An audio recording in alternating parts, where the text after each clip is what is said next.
Good afternoon, good afternoon everybody, good afternoon. सभी का स्वागत है। कैसे हैं आप सभी लोग? देखिए, वैसे आज संडे है और संडे को मैं क्लासेस लेता नहीं हूँ, बट कभी कभार ज़रूरी होता है, जैसे आज है। तो आज आपकी 2 क्लासेस जो हैं हुई हैं। पहली क्लास आपकी सुबह 10 से 12 बजे, दूसरी क्लास में आप इस समय हैं। इसके बाद आपकी कोई क्लास नहीं है आज के दिन में। एंड आपकी कल भी क्लास होगी। कल आपको क्लास अभी शो नहीं हो रही है। ये मैं हर क्लास में इसलिए बताता हूँ क्योंकि कभी कभार क्या होता है, एक बच्चा सिर्फ प्रैक्टिस करने आता है, एक बच्चा सिर्फ कंप्यूटर पढ़ने आता है, एक बच्चा दोनों पढ़ने आता है। इन एनी केस सब तक इन्फॉर्मेशन जो है पहुंच जानी चाहिए। कल आपकी जो है 7 बजे और 8 बजे दोनों स्पेशल क्लासेस होंगी, और उसके अलावा रात को 10 बजे वाली क्लास भी पूरे चांसेस है मैं लूंगा। बाकी कल आपको शाम को 5 बजे के आसपास एक बार चेक कर लेना है। आपको पूरा का पूरा शेड्यूल जो इस महीने का है वो दिख जाएगा। ठीक है, इस महीने में मैं आपको 3 से 4 दिन और अभी क्लासेस दूंगा, उसके अलावा आपकी क्लासेस नहीं होगी।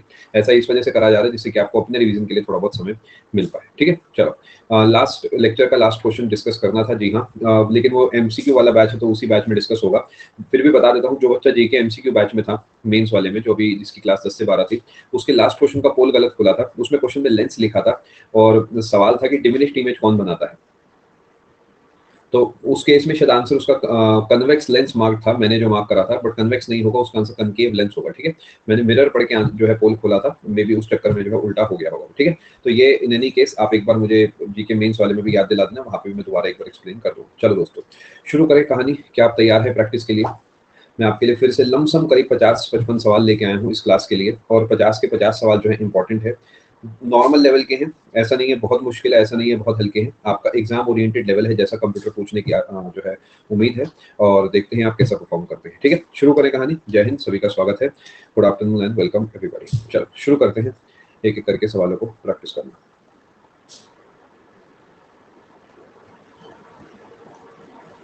एक छोटा सा सजेशन है, जल्दी जल्दी मत करिएगा। उसका रीजन ये है कि कंप्यूटर में आपको 15 मिनट मिलेंगे, तो आपके पास ऑलमोस्ट पौना मिनट होगा हर सवाल को लगाने का। तो 30 सेकंड आराम से यूटिलाइज करके सही आंसर देना। Target should be on accuracy. जल्दी आंसर देने से कुछ भी आपको हासिल नहीं होने वाला, पेपर में वेले बैठेंगे आप। चलिए पहला सवाल, 30 सेकंड दूंगा, अच्छे से सवाल को पढ़ के तब आंसर देना, जल्दबाजी मत करना।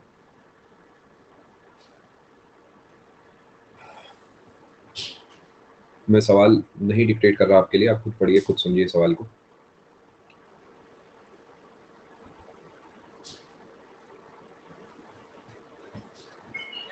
In MS Word, under character formatting, dash is used to underline some part of the some particular text। ऐसा कुछ है।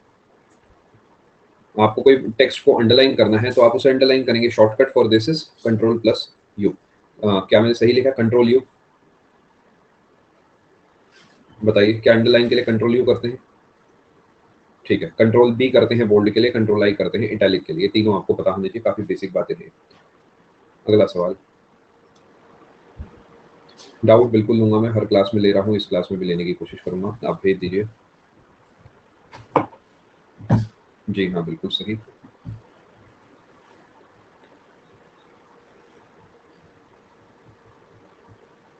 Good afternoon.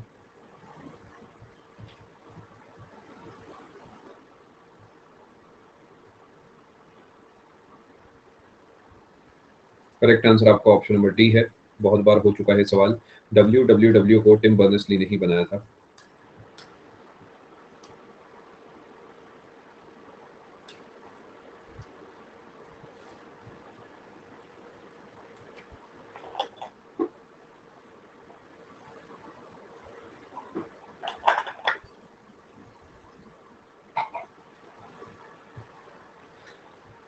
चार नंबर का नुकसान हो गया आप लोगों का।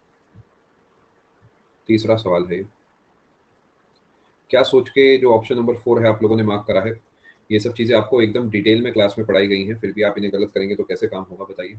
करेक्ट आंसर आपका ऑप्शन नंबर 2 है। XLS या XLSX दोनों हो सकते हैं। एज पर the option, option number 2 answer होगा। देखिए, जल्दी जल्दी आंसर आप लोग दे रहे हैं, आप अभी बात नहीं समझ रहे हैं कि जल्दी आंसर देने से कुछ भी हासिल नहीं होने वाला आपको। अच्छे से सवाल को पढ़ के फिर आंसर दीजिए। Now this is question number 4।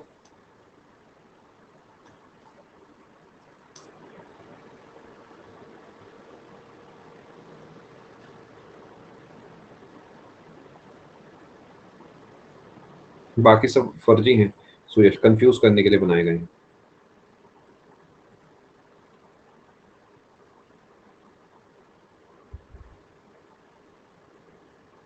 हर एक इनपुट और आउटपुट डिवाइस मैंने आपको समझाई है क्लास में। ऐसा नहीं करा है कि एक टेबल दे दी जिसमें सब एक तरफ लिख दिया सारे इनपुट, एक तरफ लिख दिया आउटपुट। हर एक डिवाइस के बारे में आपको चीजें समझाइए एग्जांपल्स के साथ। जॉयस्टिक एक इनपुट डिवाइस है, आप इनपुट देते हैं कंप्यूटर को, उसके हिसाब से जो प्लेयर है आपका, गेम्स वगैरह में इसका इस्तेमाल होता है, जो प्लेयर है आपका मूव करता है ना। रैम और रोम तो अब बिल्कुल अलग चीजें हैं, मेमोरीज है एक तरीके से ये। करेक्ट आंसर आपका ऑप्शन नंबर 1 है। प्रिंटर एक आउटपुट डिवाइस है, बिकॉज प्रिंटर आपको प्रिंट देता है। आप अपने कंप्यूटर से कहते हैं कि भाई आप कंप्यूटर को कमांड देते हैं और ये आपको आउटपुट देता है, ठीक है। पिछले सवाल का है .xlsx। माउस एक इनपुट डिवाइस है, जी हाँ।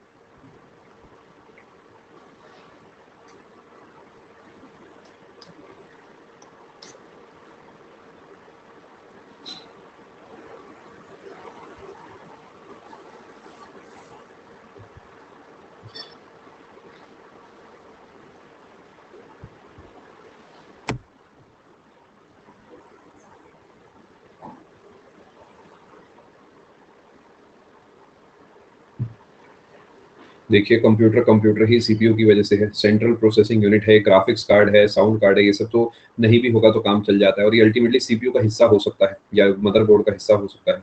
Correct answer option number 3। Mouse, keyboard, graphics card के बिना भी सब चीजें चलती रहेंगी, बट सीपीयू अगर नहीं है तो फिर कुछ भी नहीं है। अगला सवाल।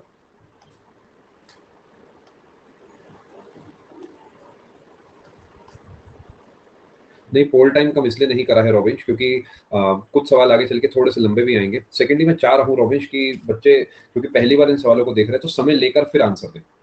मतलब मैं बहुत स्पीड इसलिए नहीं पकड़ रहा बिकॉज पेपर में चाहे ना चाहे आपके पास समय होगा ही होगा, तो हर सवाल को आराम से पढ़ के आंसर देने की थोड़ी आदत बन जाए, इसलिए 5 सेकंड एक्स्ट्रा छोड़े हैं मैंने।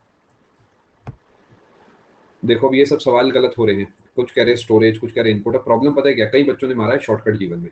उन्हें लग रहा है कि क्लास नंबर 17 चल रही है, सर ने मान लेते हैं 1.5 पौने 2 घंटे की भी ऑन एवरेज क्लास है, तो सर ने जो है इसमें 25 से 30 घंटे कंटेंट दिया है।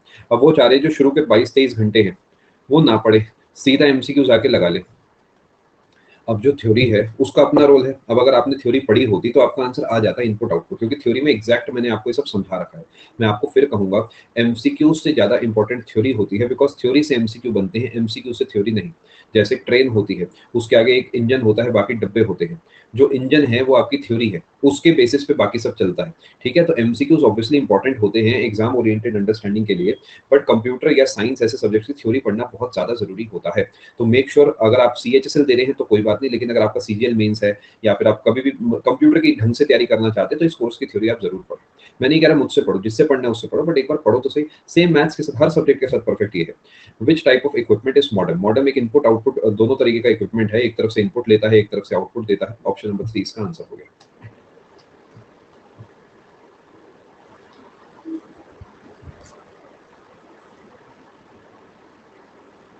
सीवीएस के इसका कोई फिक्स आंसर नहीं है बेटा, इस सवाल का आंसर मत ढूंढो।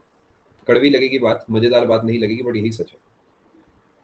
सीवीएस के ईमानदारी से बताना, पूरे देश में कोई एक भी इंसान आपको कह सकता था कि आंसर की 3 दिन में आ जाएगी प्री की? नहीं ना, तो फिर कोई कह सकता था कि 2021 का जो मेंस का मैथ्स का पेपर है वो इतना आसान होगा? नहीं ना। तो सी, दीज आर जस्ट गेसेस। हम सब बस बैठ के गेस करते हैं, वो मत करिए, समय खराब होगा। आप दिमाग में एक सोच बना लेंगे अपनी, नुकसान होगा। ओपन माइंडेड जाइए, बेस्ट रहेगा। A dash is a type of password that is valid for only one use and is generally randomly generated by specialized software। ये तो आपको पता होगा, आजकल ओटीपी बेस्ड हो गया है सब चीजें, है ना, कि आपके फोन पे लॉगिन ही आप तब कर पाएंगे जब ओटीपी आपके पास आएगा। कोई भी ऐप आप डालते हैं तो आपका नंबर वेरीफाई करने के लिए ओटीपी मांगते हैं, है ना। ऑनलाइन पेमेंट्स वगैरह में भी ओटीपी का इस्तेमाल होता है। देखिए कायदे से मेरे हिसाब से होना चाहिए, जो सबसे ज्यादा सिक्योर जिसे मैं मानता हूँ वो मानता हूँ ओटीपी प्लस पासवर्ड को। ये अभी तक आया नहीं है, ये आ जाना चाहिए आगे चल के कभी ना कभी, कि पहले मैं पासवर्ड डालूंगा, अगर वो सही होगा तो मेरे मोबाइल पे ओटीपी आना चाहिए। सिर्फ ओटीपी बहुत रिस्की है, क्योंकि अगर मेरा फोन खो गया तो मेरा नुकसान हो जाएगा। सिर्फ पासवर्ड में भी थोड़ा बहुत रिस्क है, दोनों का कॉम्बिनेशन होना मेरे हिसाब से बेस्ट रहेगा। कैप्चा भी चेंज होता है, बिल्कुल सही आप कह रहे हैं, लेकिन वो पासवर्ड नहीं, captcha is not a password रॉबिच। कैप्चा तो बस हमें देख के लिखना होता है, ये बताने के लिए हम ह्यूमन है, कोई एरर या कोई वायरस की वजह से प्रोग्रामिंग नहीं हो रही है। Captcha is not a password, ठीक है।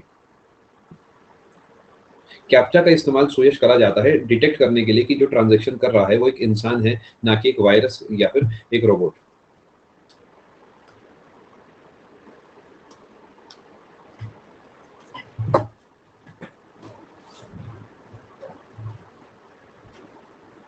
दीपशिका, सबसे पहले अपनी तबीयत ठीक कीजिए और अच्छा सोचिए। पढ़ाई चाहे 1-2 दिन कम कर दीजिए, अभी भी समय है मेंस में, ऐसा नहीं है कि अभी अगले ही हफ्ते मेंस है। अभी समय है, तबीयत एक बार बिल्कुल ठीक कर लीजिए अपनी, उसके बाद अपने आप फ्लो बन जाएगा। अच्छा हिमांशु, ये सब सवाल वही बार-बार पूछता ही है, एसएससी भी पूछता है, मॉक्स में भी ये सब आती है। Correct answer option number B है जी, कुछ नहीं है इन सवालों में।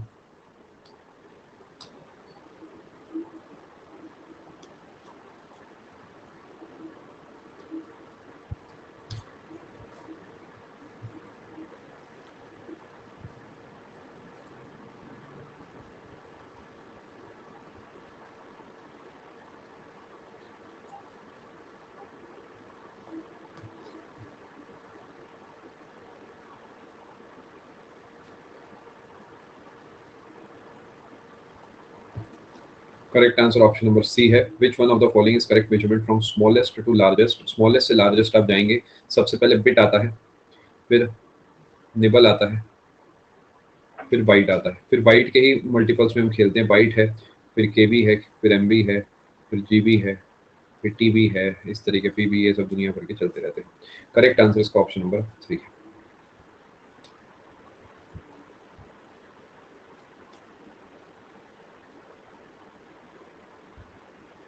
नहीं, पोल टाइम कहेंगे तो कम कर देता हूँ, मुझे कोई दिक्कत नहीं है, 25 सेकंड कर देते हैं।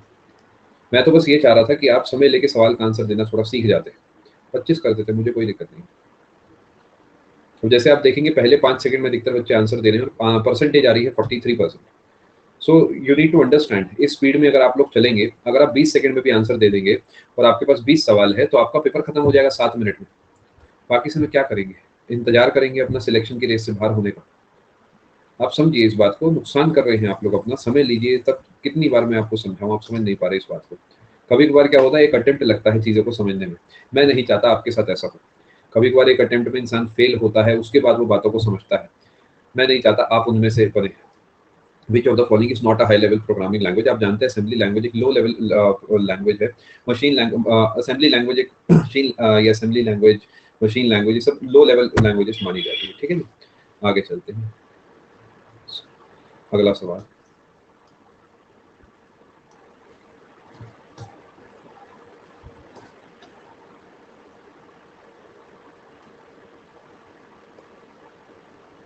नहीं, ये लैंग्वेज भी है, pascal.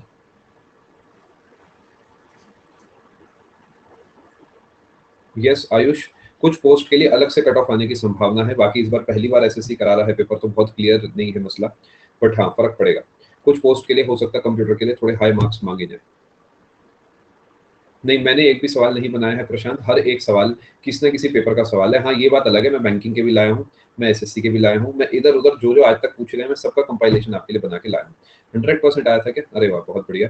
What is common between the following? Facebook, Twitter, Instagram, Pinterest, ये सब सोशल नेटवर्किंग साइट्स है। आप सोशली अपना नेटवर्क बना के चलते हैं, जो कि किसी काम नहीं आता है। चलो जी, मेरा जीवन सफल हो गया। मनोज, लो लेवल लैंग्वेज वो होती है जिसे कंप्यूटर डायरेक्टली समझ सकता है, जैसे मशीन लैंग्वेज। हाई लेवल वो होती है जिसे ह्यूमंस आसानी से समझ सकते हैं, जैसे सी, सी प्लस प्लस, ये सब भाषाएं। एक्चुअली कितनी भी हाई लेवल लैंग्वेज हो, वो अल्टीमेटली कंप्यूटर तक पहुंचने में उसे लो लैंग्वेज में कन्वर्ट होना पड़ता है। ठीक है, ये लो हाई बस हम कह देते हैं और कुछ खास इसका मतलब नहीं है। अगला सवाल।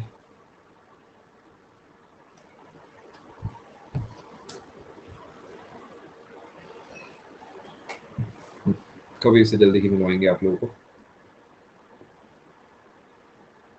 बिल्कुल।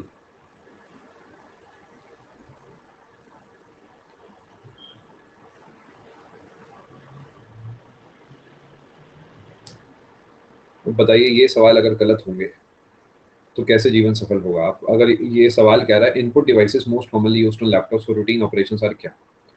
क्या पेन ड्राइव एक इनपुट डिवाइस है? पेन ड्राइव तो एक स्टोरेज डिवाइस है। क्या स्क्रीन एक इनपुट डिवाइस है? ये तो एक आउटपुट डिवाइस है। स्क्रीन मॉनिटर जिससे आप मुझे देख रहे हैं, जिससे मैं आपके कमेंट्स देख रहा हूँ। सीडी रोम ये एक स्टोरेज डिवाइस हो गई। फिर बताइए क्या कर रहे हैं आप लोग? करेक्ट आंसर ऑप्शन नंबर 3 है।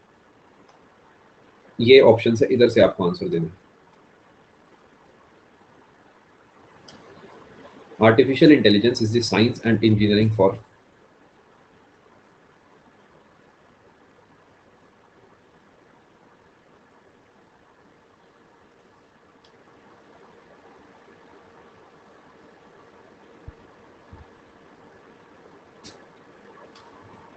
इस वजह से जीके में स्कोर कम आता है बच्चों का, क्योंकि वो पहले 5 सेकंड में आंसर दे देते हैं। जिन्होंने लेट आंसर दिया उनका उस लेट आंसर सही आया है, जल्दी आंसर में 40% गलत था, एंड में 20% के आसपास बचा था। देखिए, आर्टिफिशियल इंटेलिजेंस क्या होती है आपने देखा ही होगा, जैसे कि चैटबॉट्स वगैरह आते हैं या फिर आप ये अ, जिसमें आप कुछ बोलेंगे तो वो अकॉर्डिंगली वहाँ से रिस्पॉन्स देगा, जैसे कोई इंसान वहाँ से बात कर रहा है, अपना वो क्या करेगा, ए और बी इन्फॉर्मेशन को मिलाकर सी इन्फॉर्मेशन बनाने की क्षमता रखेगा। ठीक है? तो क्या मेकिंग इंटेलिजेंट मशीन्स, यस ये सही है। Making computers think like humans, ये भी सही है, तो बोथ इसका आंसर सही हो गया। इंटेलिजेंट क्या होता है? What is this word intelligent? Intelligent वो चीज होती है जो अपने पास से कुछ इंफॉर्मेशन को मिलाकर एक नई इंफॉर्मेशन बनाने की क्षमता रखती हो, जैसे कि आप और हम में से जिंदगी में कभी भी किसी ने ये सवाल पहले नहीं देखा था, लेकिन फिर भी हम इसे पढ़कर कुछ नई इंफॉर्मेशन अपने दिमाग में क्रिएट कर पाए। बिल्कुल हो सकता है सुमित। ठीक है? तो ये हमारी इंटेलिजेंस है। समझ पा रहे हैं? सड़क पे आपने किसी को पड़ा हुआ देखा, आपने देखा कोई आंटी गिर गई सड़क पे, आप उनकी जाके मदद करेंगे ना? क्या वो सिनेरियो आपके जीवन में पहले कभी भी हुआ था? नहीं। क्या वो सेम आंटी, सेम सड़क पर, सेम टाइम पे, सेम दिन पे कभी गिरी थी? नहीं गिरी थी। लेकिन आपने फिर भी एक न्यू इन्फॉर्मेशन के स्पेस को अपने अंदर इनपुट लेके आपने एक आउटपुट जनरेट करा कि मुझे इनकी मदद करनी चाहिए। That is intelligence. Correct answer इसका ऑप्शन नंबर 4 है।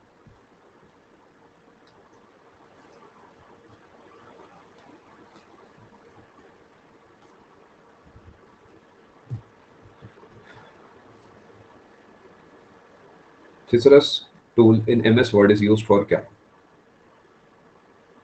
इसका मतलब आपने कभी यूज ही नहीं किया। देखिए, दो चीजें आती थी, एक आती थी डिक्शनरी, एक आती थी ये। आपने अगर अपने फ़ोन में ऐप वगैरह डाल रखी है तो ये आपने शायद कभी सुना होगा। जनरली फ़ोन में क्या होता था, डिक्शनरी टाइप की ऐप आती थी, तो एक डिक्शनरी होता था और एक थिसॉरस करके इसे बोलते हैं, ये होता था। ये क्या करता है, उससे सिमिलर वर्ड्स बताता है जिनके मतलब सेम होते हैं। जैसे कि सिनोनिम्स, एंटोनिम्स, यही तो है जो सिनोनिम क्या है, सिमिलर वर्ड्स, है ना? जैसे रूड का एरोगेंट आपको बता देगा या काम का सूदिंग बता देगा। तो ये होगा सिनोनिम्स। ऐसे एंटोनिम्स मतलब विलोम शब्द, सिनोनिम्स मतलब पर्यायवाची शब्द। तो थिसरस जो होता है, इसके अंदर आपको ये शब्द देखने को मिलता है। स्पेलिंग के कोई सजेशन नहीं देता है, ग्रामर के नहीं देता है और सेंटेंस को करेक्ट नहीं करता है। आगे चलते हैं जी। अगला सवाल।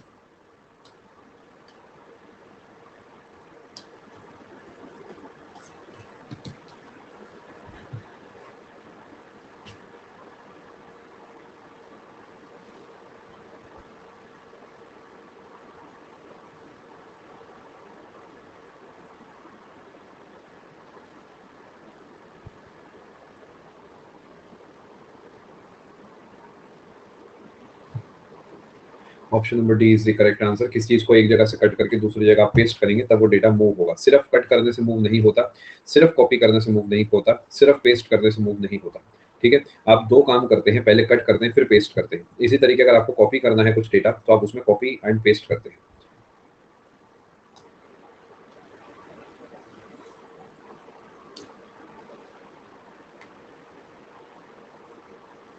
जी हाँ, बिल्कुल सही।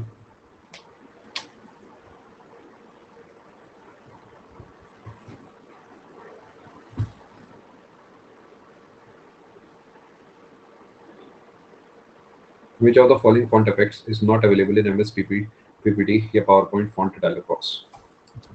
एम्बॉसिंग आपने सुनी होगी, एम्बॉसिंग पीपीटी में देखी नहीं होगी बिकॉज नॉट वाला सवाल है।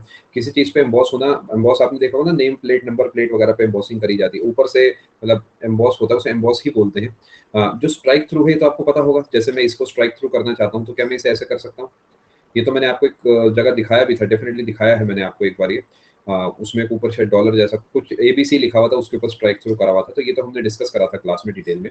ठीक है? अंडरलाइन शैडो ये भी हमने देखे थे और एम्बॉसिंग उसमें नहीं देखा था बिकॉज है नहीं। ठीक है? देखिए, एम्बॉस करना पहली बात तो ये एक अफेक्ट नहीं है, तो इसे मैं उस तरीके से समझा ही नहीं सकता बिकॉज ये एग्जिस्ट नहीं करता है ना। एम्बॉसिंग एक जनरल शब्द है जिसमें आप किसी चीज के ऊपर दूसरा वर्ड अब इस समय मैं नहीं सोच पा रहा। एम्बॉसिंग अपने आप में काम है, मतलब एक वर्ब आप इसे कह सकते हैं एम्बॉस को। एम्बॉस होना मतलब जैसे आप नंबर प्लेट, नेम प्लेट वगैरह बनाते हैं उसके ऊपर जो है आप एम्बॉसिंग करते हैं। ठीक है? आप एक बार एम्बॉस वर्ड लिख के इमेजेस में जाएंगे तो आप समझ जाएंगे। कंप्यूटर में सब कुछ होता है, डायरेक्टली इनडायरेक्टली सब कुछ होता है, लेकिन ये आपको जो है ये फॉन्ट इफेक्ट आपको डायरेक्टली वहां देखने को नहीं मिलता है। ठीक है? नहीं, एम्ब्रॉयडरी थोड़ा अलग होता है। हम्म, रुकिए जरा।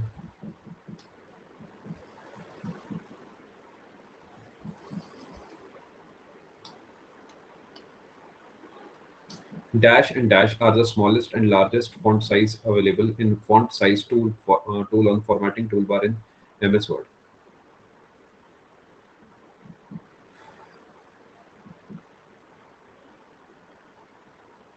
क्या इसका मतलब ये है कि इससे छोटा या इससे बड़ा आप नहीं कर सकते? बिल्कुल कर सकते हैं, आप छोटे में 1 तक जा सकते हैं। बट ये कह रहे हैं कि जो वो टूल बार आता है, उसपे आपको क्या देखने को मिलता है। अच्छा, मैंने वर्ड क्यों करा, मैं आपको बताता हूँ। देखिए, ये 3 अलग-अलग सिनेरियो है, मैं आपके लिए खुद ही जो है कटिंग लेके आया हूँ। जो पीपीटी होती है ना, उसमें चीज़ें 8 से शुरू होती हैं और जाती हैं, पता नहीं आपको दिख रहा है, नहीं दिख रहा? ओहो! 88 तक रह गया, रुकिए ज़रा। दूसरी इमेज देखता हूँ, मैंने 8 तो शायद करी थी।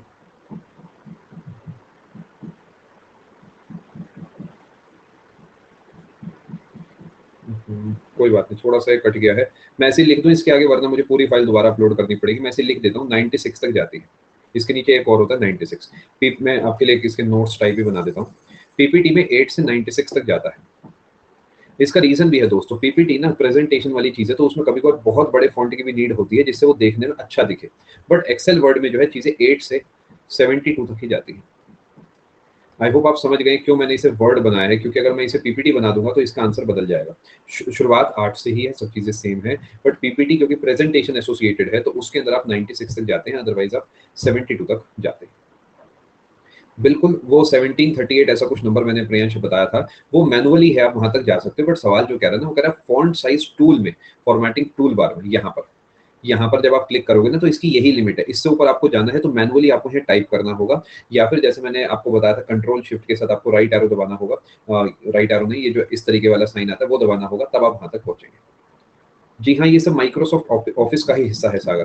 तो अगर ऑफिस के हिसाब से इस सवाल को बनाऊंगा तो इसका आंसर हो जाएगा 8 to 96, because PPT is also part of MS office, इसलिए मैंने ऑफिस को काट के वर्ड लिखा है। आप सबको समझ आ गई पूरी बात? करेक्ट आंसर इसका 8 से शुरू होगा, 72 तक जाएगा। बट ऑफिस का आंसर 96 हो जाएगा, बिकॉज पीपीटी आपको अलाउ करता है 96 तक जाना, इसलिए मैंने वर्ड पूछा है। वर्ड एक्सेल में सेम होगा, लेकिन पीपीटी में 96 हो जाएगा। मैं रटवा नहीं रहा, मैं तो प्रूफ लेके आया हूँ। ये क्लास से 5 मिनट पहले के ही स्क्रीन है, जो मैं आपको इस समय स्क्रीन पर दिखा रहा हूँ। और मैं ही जो एक्सेल पे अपना काम करता रहता हूँ, ये उसके जो है अलग अलग स्क्रीन हैं। आगे चलते हैं।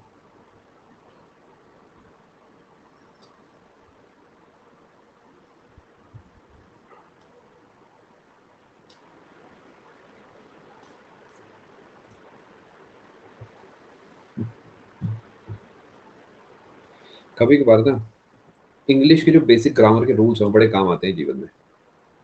सवाल कहता है which of the following features, feature कौन सा है इनमें से?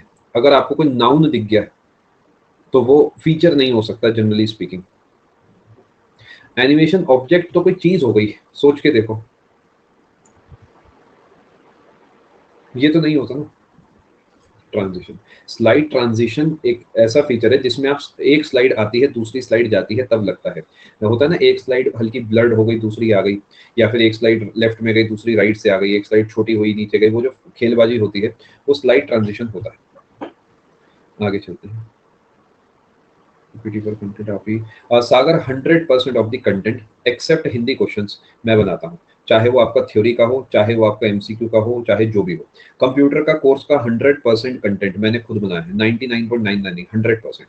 क्योंकि मेरा मानना ये है, जो टीचर का काम है वो टीचर को ही करना चाहिए, भले ही हमारे पास टीम होती है, बट टीम का इस्तेमाल कंटेंट बनवाने के लिए नहीं करता मैं कभी नहीं करता, दुनिया का मुझे नहीं पता। बिकॉज फिर मेरा टच क्या बचा, फिर तो मैं बस यहाँ बैठ के डिक्टेट करूंगा डेटा, तो मैं खुद ही बनाता हूँ। मेरा उसमें एफर्ट ज्यादा लगता है, बट मुझे मजा आता है उस काम में।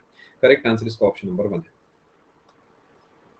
तभी आप कभी नोटिस करना, जब मैं एमसीक्यूज कराता हूँ तो मैं पहले से कह देता हूँ कि इससे अगला सवाल बढ़िया सवाल है, इससे अगले सवाल में देखते हैं ये वो, क्योंकि मुझे ऑलरेडी पता है, मैंने सीक्वेंस सेट करा है, मेरे हाथ की फाइल है, तो मुझे याद रहता है सब कुछ। अगला सवाल। मेरी टाइपिंग स्पीड, मैं सच बताऊं, मैंने कभी चेक नहीं की, बट मैंने सीजीएल का टाइपिंग टेस्ट वो सीपीटी आपका दे रखा, तो क्लियर है मेरा। तो ठीक ही होगी, जो भी आप कहना चाहें होगी। 2000 की डिप्रेशन जो है मेरे, वही 12-13 मिनट में आ जाते थे, इससे जल्दी तो नहीं आते थे। एक बार करके देखना प्रियांश, मेरा ख्याल तो तीनों में जाते होंगे, फिर भी मैंने करके नहीं देखा, एक बार आप प्लीज चेक करना क्लास के बाद।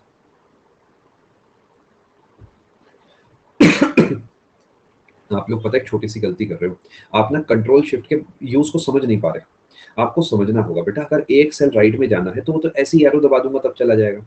आप इन चीज़ों का यूज़ समझो, एक बार प्लीज़ समझने की कोशिश करो कि क्यों कंट्रोल दबने पे कुछ हो रहा है। देखिए, कंट्रोल दबा रहे हैं तो कुछ बहुत बड़ा लंबा-चौड़ा कुछ होगा। अगर मुझे सिंपली एक सेल से दूसरे सेल में जाना है, तो मैं राइट एरो दबा के नहीं चले जाऊँगा। फिर राइट एरो का क्या यूज़ हुआ बताओ? अगर मैं एक सेल आगे-पीछे जाने में भी जो है कंट्रोल को दबाना पड़ रहा है, तो फिर इस राइट एरो, लेफ्ट एरो का कोई यूज़ नहीं हुआ। तो वन सेल वाले आंसर जनरली नहीं होते हैं कंट्रोल वगैरह के केस में, ध्यान रखिएगा। अब आते हैं एंड ऑफ कॉलम या एंड ऑफ रो। अब आप एक बात बताओ, आप एक एक्सेल पे काम कर रहे हो, आपका आधा मिनट लेता हूँ, मैं आपको ये सारी कहानी समझा देता हूँ। ज़्यादा डब्बे नहीं बनाएँगे, चिंता मत करो, ऐसे ही बना दिया मैंने थोड़ा-सा। आप जो है यहाँ पर हो इस सेल में, आप कौन-सा बटन दबा रहे हो? राइट एरो दबा रहे हो। तो आपका कॉमन सेंस क्या कहता है? आपने राइट एरो दबाया है, तो आप ऊपर-नीचे जाओगे क्या? थोड़ा सोच के देखो। मैं नहीं कह रहा याद कर लो, मैं कह रहा हूँ सोच के देखो। आपने राइट एरो दबाया तो इधर ही तो भागोगे, यानी इस पट्टी को ही तो कवर करोगे ना। रटना नहीं है, समझिए, प्लीज़ इस चीज़ को समझिए, है ना? राइट एरो दबाओगे तो इस पूरी पट्टी को कवर करोगे, यानी उस रो के एंड में आप पहुँच जाओगे। करेक्ट आंसर हो गया ऑप्शन नंबर 2। ठीक है? अब ये कॉन्सेप्ट आप कभी गलत तो नहीं करेंगे। कंट्रोल दबा है तो पूरा-पूरा रो, पूरा-पूरा कॉलम कवर होगा और एरो की डायरेक्शन से आप बता दोगे क्या कवर होगा। अगला सवाल। नहीं, नहीं, नहीं दिव्यांश, अभी दोबारा समझाऊँगा 2 मिनट के बाद। Not an operating system. Yes Himanshu. इसे याद नहीं करना, समझना है। सेम रो के एंड में जाएँगे बिल्कुल। जैसे आप रो नंबर मान लेते हैं, रो नंबर 13 पे है और आपने रो नंबर 13 पे जाकर एरो दबाया तो पूरी रो 13 एंड तक जो आप एंड में पहुँच जाएँगे उसके।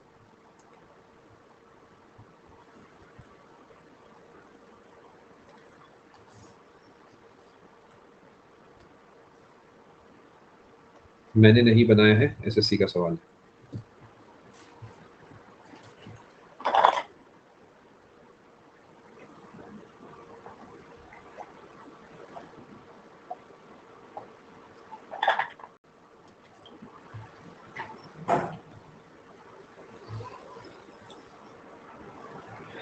Control plus down arrow logic है। कंट्रोल दबा है तो एंड तक जाएँगे और डाउन है तो ऊपर-नीचे ही जाएँगे। अब सोचिए ऊपर-नीचे जा रहे हैं तो यही तो कोई मान लेते हैं रो कॉलम नंबर डी है तो कॉलम डी पे ही तो खेलेंगे हम। अब आप समझ गए, आपका डाउट जो था दिव्यांश, आई होप क्लियर हो गया होगा।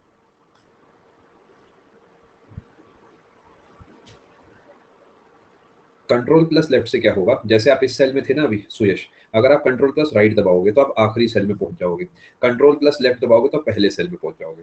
कंट्रोल प्लस अप एरो दबाओगे तो पहले सेल में पहुंच जाओगे इस रो के। कंट्रोल प्लस डाउन एरो दबाओगे तो इसी कॉलम के लास्ट सेल में पहुंच जाओगे। ये लॉजिक होता है।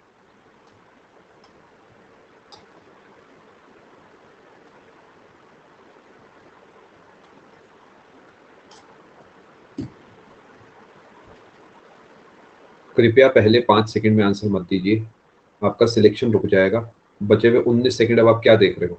टाइम पास कर रहे हो बैठ के, सोच के आंसर दे दो।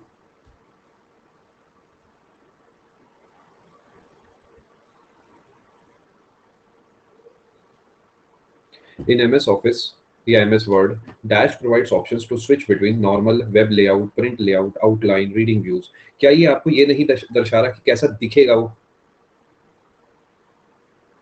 यही तो दर्शा रहा है वो, विश्वास नहीं है, देखिए। यहाँ पर बहुत सारी अलग-अलग चीज़ें, file, home, insert, page layout, references, mail, इसमें व्यू पे आप गए हैं, तो व्यू में आप देख रहे हैं भी कैसा दिखेगा, जैसे प्रिंट के रूप में देखना है, फुल स्क्रीन रीडिंग करनी है, वेब के रूप में पढ़ना है, आउटलाइन देखना है, तो view, you want to see how will it look as a print out, as a full screen thing, है ना? तो ऐसे ही तो आप कर रहे हैं, तो व्यू होगा इसका आंसर। ठीक है, समझ पा रहे हैं बात को?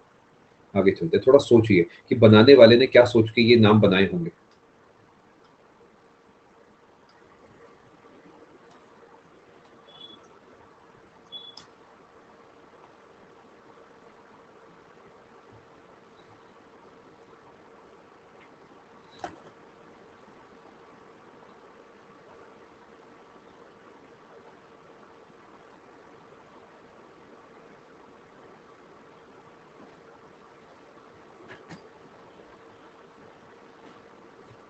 Correct answer option number C है जी, फॉर्मेटिंग से ही हिंट लग जाना चाहिए।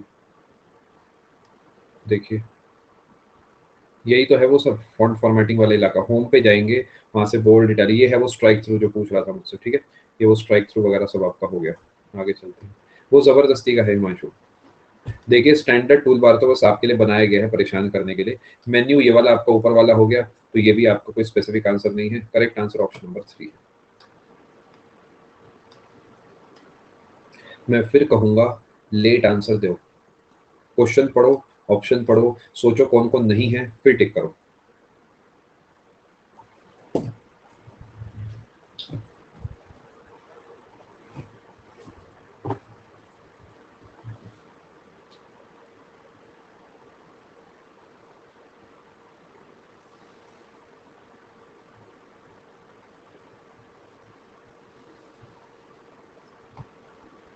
Computers and communication technologies affect our lives in a way that include क्या? In the way we learn, in the way we learn and shape the course of our learning according to our own interests. यही तो हुआ ना, सोच के देखो। ये and में जो बात कर रहा है वो ये कर रहा है कि हम किस तरीके से सीखना चाहते हैं, तो लर्निंग वाला ही आंसर होगा आपका। तो एजुकेशन आएगा यहाँ पर, टेक्नोलॉजिकल नहीं आएगा। जी हाँ बिल्कुल, क्वेश्चन थोड़ा पेचीदा था, इसका आंसर बताइए।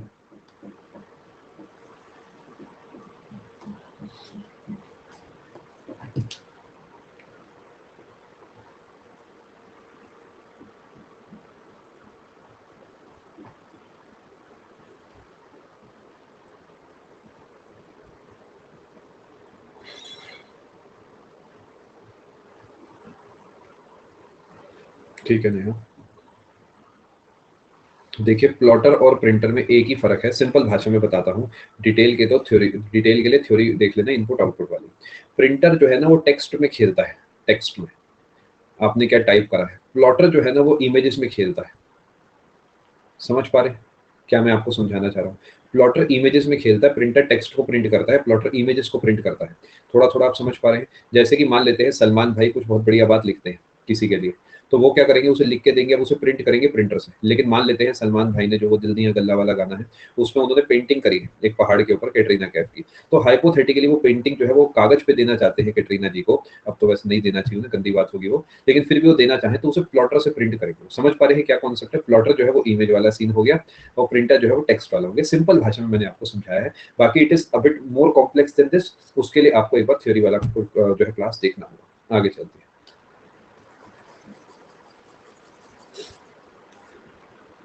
अब तो बिल्कुल आप सही कह रहे हैं रॉबिश, बिल्कुल ऐसा हो जाता है, लेकिन जो शब्द है वो आपको समझाने की कोशिश कर रहा हूँ। एक्चुअली अब तो स्कैनिंग, प्रिंटिंग, ये प्लॉटर वाला काम, फोटो स्टेट, सब कुछ ही हो जाता है एक मशीन से, तो मल्टीपर्पज डिवाइसेस वो बन गई हैं। बट फिर भी जब ये डिवाइसेस आई थी बाजार में तो ऐसा काम करा करती थी। फैक्स मशीन क्या है मैं आपको बताता हूँ। देखिए एक बार क्या होता है, नायक मूवी में एक दिन का सीएम बनते हैं अनिल कपूर जी। तो वो एक जगह फ़ोन करते हैं, एक महिला की कंप्लेंट पे, उस महिला के बच्चे की कहीं साइकिल खो जाती है। तो वो थाने में फ़ोन करते हैं, वो कहते हैं जी साइकिल मिली नहीं मिली? तो वो कहते हैं जी नहीं मिली, ये वो ऐसा-वैसा डाँट के पुलिस वाला कहता है कि कुछ नहीं मिला, ठीक है? तो वो कहते हैं अरे आपका जो फैक्स मशीन है वो ऑन है क्या? अच्छा स्कूटर था, ठीक है, भावनाओं को समझो, ठीक है? तो वो कहते हैं हाँ ऑन है, तो वो कहते हैं ज़रा चेक करो, उस पे जो है प्रिंट आ जाएगा। लॉजिक आप समझ गए क्या है? फैक्स मशीन में क्या होता है कि मुझे अपने ऑफ़िस ए से एक दूसरे जगह पे, मान लेते हैं दूसरे शहर में कोई कागज भेजना है, तो मैं यहाँ से उसका प्रिंट को स्कैन करूंगा, वो इस तार से जो है घूम के जाएगा और वहां से वो जो है प्रिंट निकल आएगा। ये फैक्स मशीन होती है। समझ पा रहे हैं? आजकल ऑब्वियसली इसका कोई बहुत ज्यादा इस्तेमाल नहीं है, क्योंकि आप ई डॉक्यूमेंट्स में खेलते हैं, चीजें सिंपल हो गई। बट आज से कुछ साल पहले फैक्स मशीन बहुत यूजफुल हुआ करती होती थी। फैक्स का नंबर होता था, मुझे आपके फैक्स का नंबर अगर पता है तो मैं वो नंबर डालूंगा, सीधा वो डॉक्यूमेंट आपके पास पहुंच जाएगा। ठीक है जी, समझ गए? आगे चलते हैं। देखिए ये सब स्पॉन्टेनियस बातें हैं, तो जब जो याद आ गया आ गया। वो डायलॉग इस समय याद आ रहा है, वही हसी तुक्का राम तुसी तुक्का राम तैसी बिल क्लिंटन करके, लेकिन वो यहाँ फिट नहीं होगा कहीं। ये भी अनिल कपूर की उसी मूवी का एक सीन है जब वो किराए का मकान खाली करने जाता है, but obviously not important as of now. Correct answer इसका ऑप्शन नंबर बी है, फैक्स मशीन। देखिए आप मूवी देखते हैं, मैं नोट्स बनाता हूँ, फर्क को समझिए। अगला सवाल, Calisto, empty, Arial, Century are various types of क्या?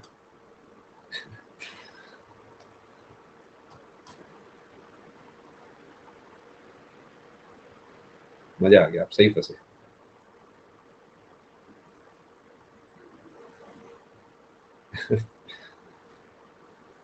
बिल्कुल मयंक, आप सही कह रहे हैं। आप जरा आप अपने आंसर को फिल इन द ब्लैंक की जगह रख के रीड करिए।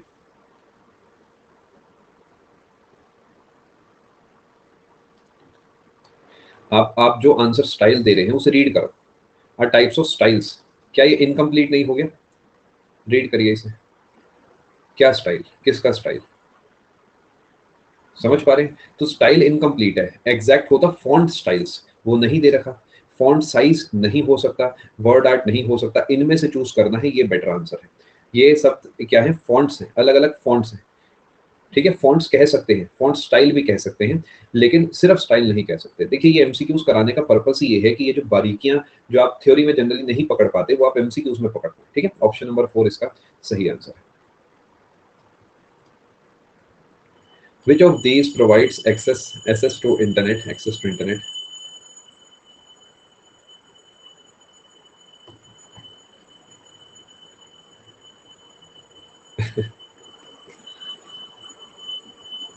फंस गए ना आप लोग सवाल में? आप नोटिस कर रहे हैं एक चीज की, आप सोच थोड़ा सा ना कम पा रहे हैं अभी, वो इट इज नॉर्मल। देखिए, हमें समझना होगा कि मैं काफी समय से पढ़ा रहा हूँ और आपने अभी इस कोर्स को इसी महीने करा है, तो जरूरी नहीं है कि आपके और मेरे थॉट प्रोसेस सेम लेवल पे हो जाए, है ना? तो मैं मानता हूँ कि आपको अभी भी चीजें थोड़ा सा कंफ्यूज कर रही होंगी, इट इज ओके, कोई बात नहीं। ये सर्च इंजन आपको इंटरनेट का एक्सेस नहीं देता। इंटरनेट के बिना तो आप सर्च इंजन खोल ही नहीं सकते। आपको इंटरनेट का एक्सेस देता है इंटरनेट सर्विस प्रोवाइडर। नहीं, पूजा वूजा नहीं है ये, बस ऐसे ही जरा शैतानी चल रही है उसकी, कबीर की, और कुछ नहीं। Which of these provides access to internet? Internet service provider जैसे कि जियो है, डेन है, ये एयरटेल है, हैथवे है, ये सब आपके लिए इंटरनेट सर्विस प्रोवाइडर है। They provide you the service of this internet. आप समझ पाए? यही आईएसपी है। सर्च इंजन का तो आप इस्तेमाल करते हैं इंटरनेट पे कुछ ढूंढने के लिए। ठीक है,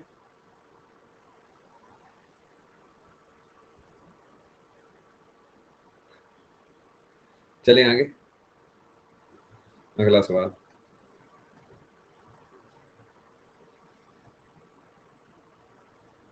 Which of the following groups is not present in the insert tab in MS Excel?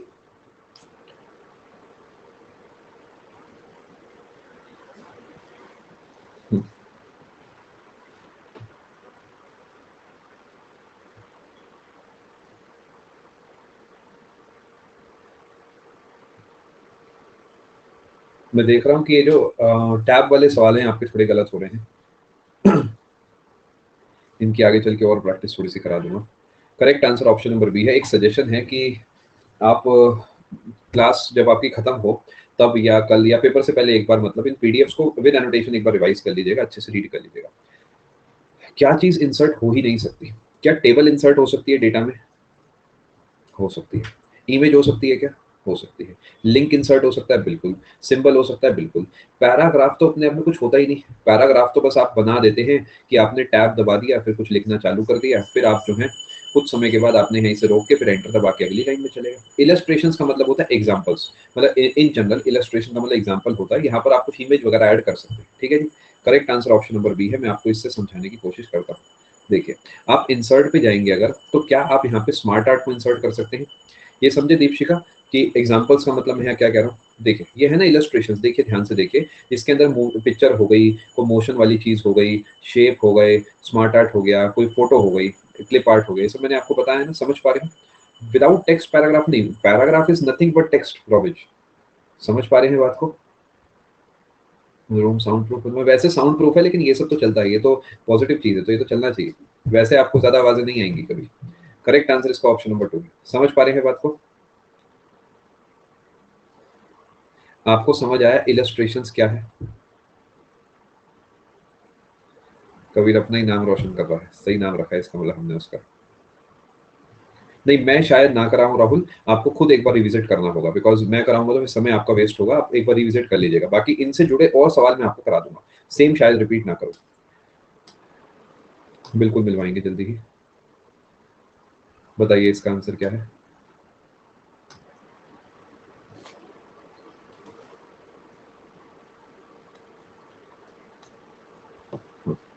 डमरू भी है उसके पास।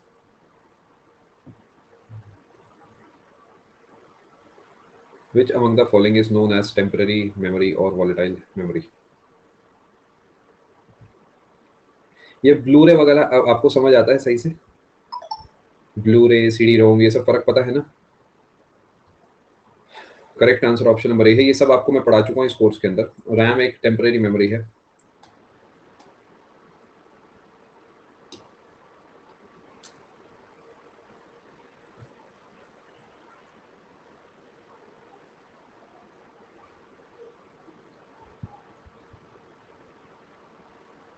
जन्माष्टमी पे तो हो जाता है, शिवरात्रि पे तो कल खैर नहीं हुआ ऐसा। बाकी हाँ, जन्माष्टमी पे तो हो जाता है, 15 अगस्त पे, 26 जनवरी पे कुर्ता पजामा वाइट, ये कुत्ता खत्ता तो कर लेते हैं हम। करेक्ट आंसर इसका ऑप्शन नंबर 1 है, 102 सिंपल सी बात है। 2 की पावर एक्स, एक्स की वैल्यू बताएं। 2 की पावर 10 बिल्कुल सही। अगला सवाल, बढ़िया से पढ़ें जी सवाल को, ये परसेंटेज आपकी डाउन जाएगी इसकी। देखते हैं फिर भी क्या आंसर देते हैं इसका।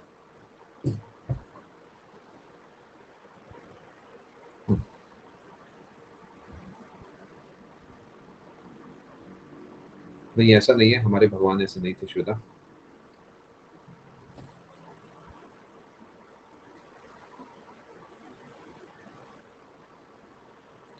43, 27, 5, 25।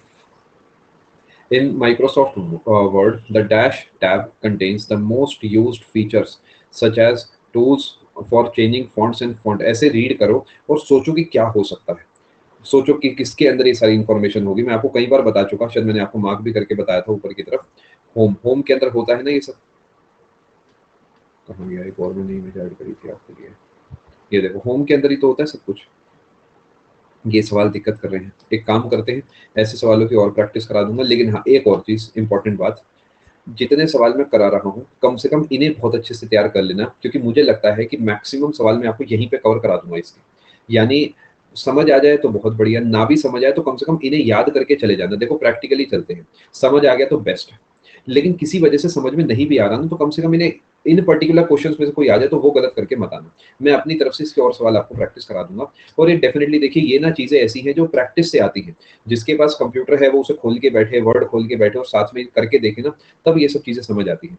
तो उसका समय भी देखिए अभी हमारे पास नहीं है, या फिर कंप्यूटर हमारे पास नहीं है। अब उस चीज को लेकर दुख तो मना नहीं सकते, ज्यादा से ज्यादा प्रैक्टिस में करा देता हूँ, आने वाली क्लासेस में भी इसकी इतना भी कर लिया तो मेरे हिसाब से काम बन जाएगा। अगला सवाल।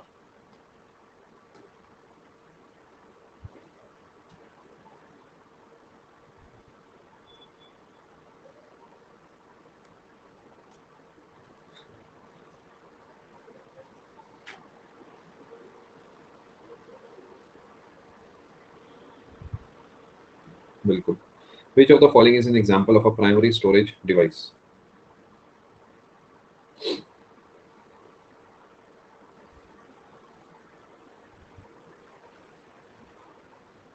Option number B is the correct answer. RAM एक प्राइमरी स्टोरेज डिवाइस है। आप आ जाएं, आप लोग कहाँ जा रहे हैं कमेंट सेक्शन में, मुझे आपको समेटना पड़ेगा, फिर बाकी सब हंसेंगे आप लोगों पे। ऐसा काम ना करें, आपको पता तो है मेरा कैसा इंसान हूं मैं।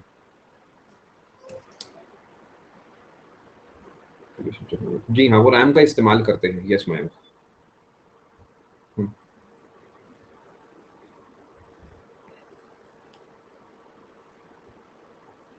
कहाँ से लाए हैं क्वेश्चन, वहीं से जहाँ पे कोई मौका आता जाता नहीं। करेक्ट आंसर इसका ऑप्शन नंबर बी है। थोड़े से अलग सवाल भी प्रैक्टिस कराना जरूरी है, क्योंकि मॉक से कभी बार हटके भी सवाल आपके पेपर में आ जाते हैं।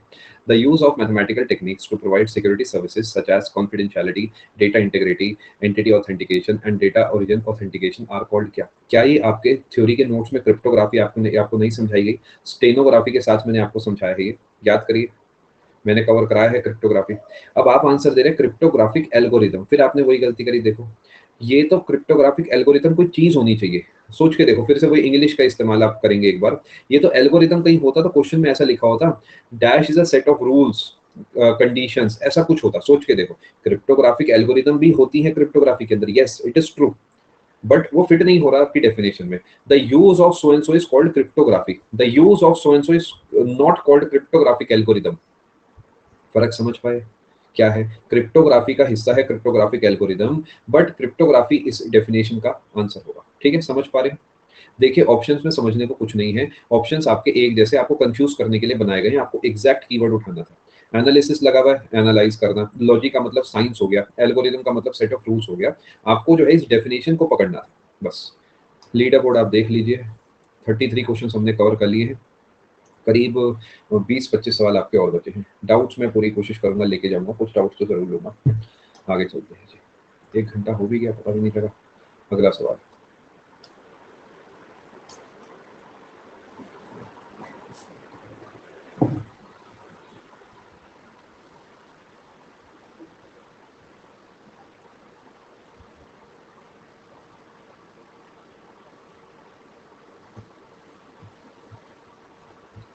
In Microsoft Word, dash are small dots, squares, dashes or graphics that are often seen before the text. क्या ये जो मैंने यहाँ बना रखे हैं ये बुलेट्स हैं? ये नंबरिंग है। नंबरिंग और बुलेट्स में फ़र्क मैं आपको क्लास में बता चुका हूँ। नंबरिंग में सीक्वेंस चलता है 7 2 3 4 ABCD इस तरीके कुछ भी सीक्वेंस आप जज कर सकते हो। बुलेट्स कुछ इस तरीके के होते हैं या फिर इसकी जगह पे ऐसा एरो ऐसा आपको कई तरीके के देखने को मिलते हैं। ये बुलेट्स होते हैं। तो स्मॉल डॉट्स वगैरह देखते ही आप समझ जाएँगे आंसर आपका ऑप्शन नंबर 2 है।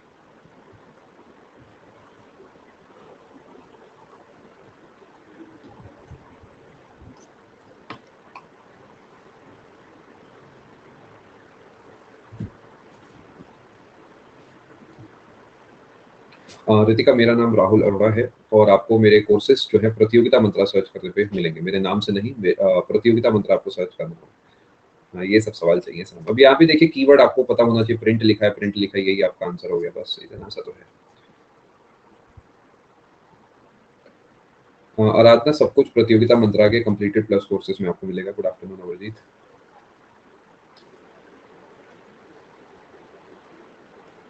इनमें से कौन सा एक हार्डवेयर है?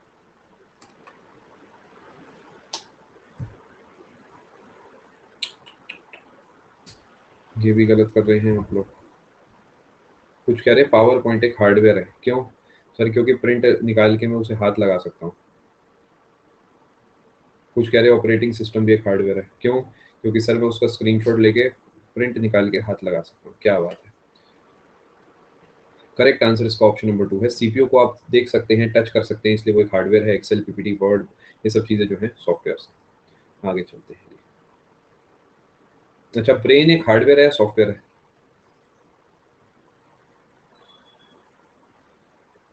दोनों। Very safe. ब्रेन एक हार्डवेयर नहीं हुआ?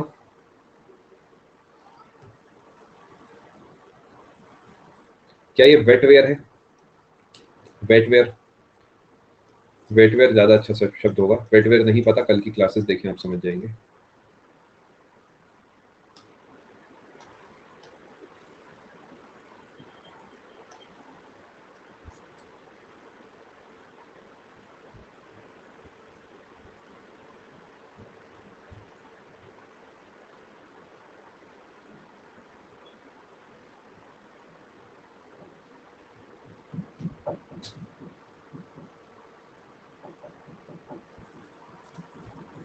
ये सब सवाल आप गलत मत करिए। सारे जो शॉर्टकट्स हैं, फॉर्मूलाज उन्हें पढ़ लीजिए।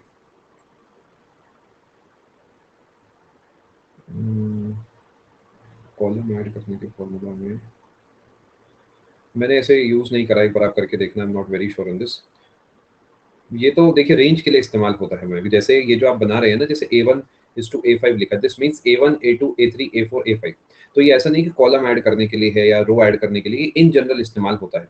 अगर मैं कहीं लिखता हूँ C52, इससे लेकर मैं लिखता हूँ मान लेते हैं C59, तो इसका मतलब होता है ये रेंज को डिनोट करता है। ये स्पेसिफिकली ऐसा नहीं है कि कोई रो कॉलम सेल के लिए, इन जनरल है। ठीक है। करेक्ट आंसर सवाल का आपका ऑप्शन नंबर 3 हो गया। अगला सवाल।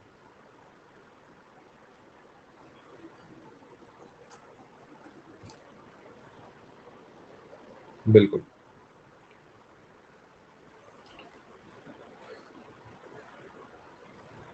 Which of the following is not used for storing data? 100% आ रहा है।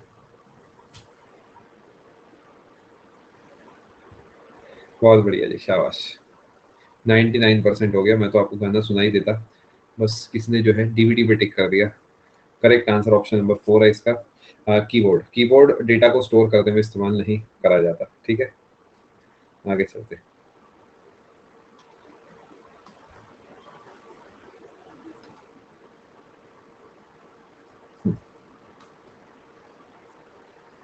अरे नहीं, मैंने नहीं करा।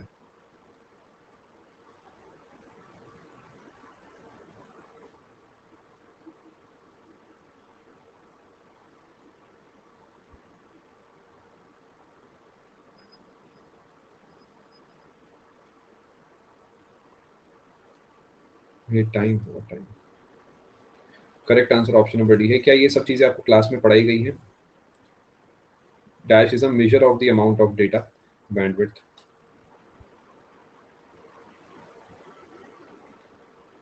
किसकी बात कर रहे हैं आप? इसकी बात कर रहे हैं क्या? नेट ऑटोमेटिकली इसमें रेंज ऑफ, ये लिखा तो in range of cells bandwidth वाले में। हाँ बिल्कुल, वो भी हो सकता है। देखिए थोड़ा तो वो घुमाएगा ही हिमांशु, मतलब एग्जैक्ट कॉपी की डेफिनेशन नहीं देगा किताब की, थोड़ा सा तो वो भी खेलेगा ना सवाल से।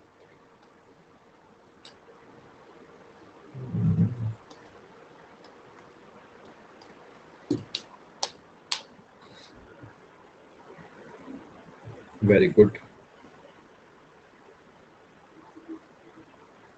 कैप्चा इज अ प्रोग्राम, कुछ कह रहे हैं, captcha is a program or computer that connects to a server and requests information. क्या बात है। कुछ कह रहे हैं एक्सेस ये काम करता है, कुछ कह रहे हैं ब्रिज ये काम करता है। क्या हो गया आप लोगों को? करेक्ट आंसर इसका ऑप्शन नंबर 3 है। क्यों खाई इतनी बेडमी पूरी दिल्ली वालों, क्या आंसर सही नहीं आ रहे?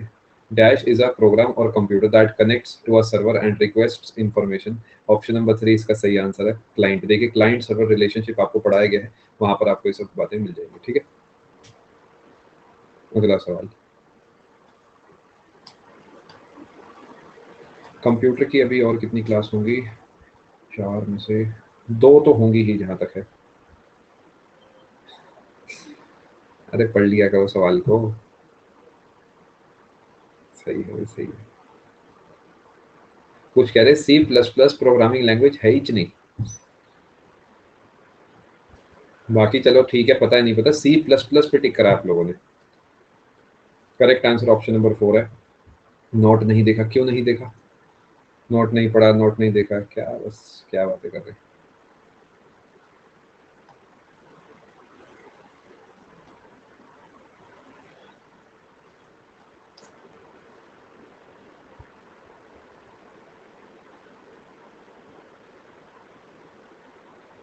Dash is a collection of instructions that performs a specific task when executed by a computer.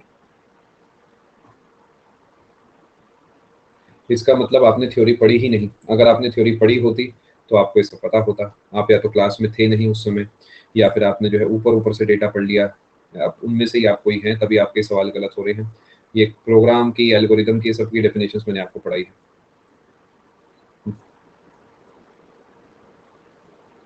Hold टिक करने के बाद तो नोट दिखता है। अब इतने फास्ट बस विकास नहीं होना कि कंप्यूटर का टाइम पूरे होने से पहले ही लॉक हो जाएगी, कंप्यूटर की कट ऑफ नहीं निकल रही है ना। तो हर जगह इतना फास्ट होना भी सही नहीं है। होना सीरियस नोट अच्छे से सवाल को पढ़े तब टिक करें। कहीं 15 मिनट पूरा होने से पहले हमारा रिजल्ट आ चुका है कंप्यूटर का, ऐसे ही होगा। क्योंकि बहुत बच्चे ना 5-7 मिनट पे पेपर को पूरा कर लेंगे, कोर्स में खेला खत्म हो जाएगा उनका। तो take your time, if you have time use it. अगला सवाल।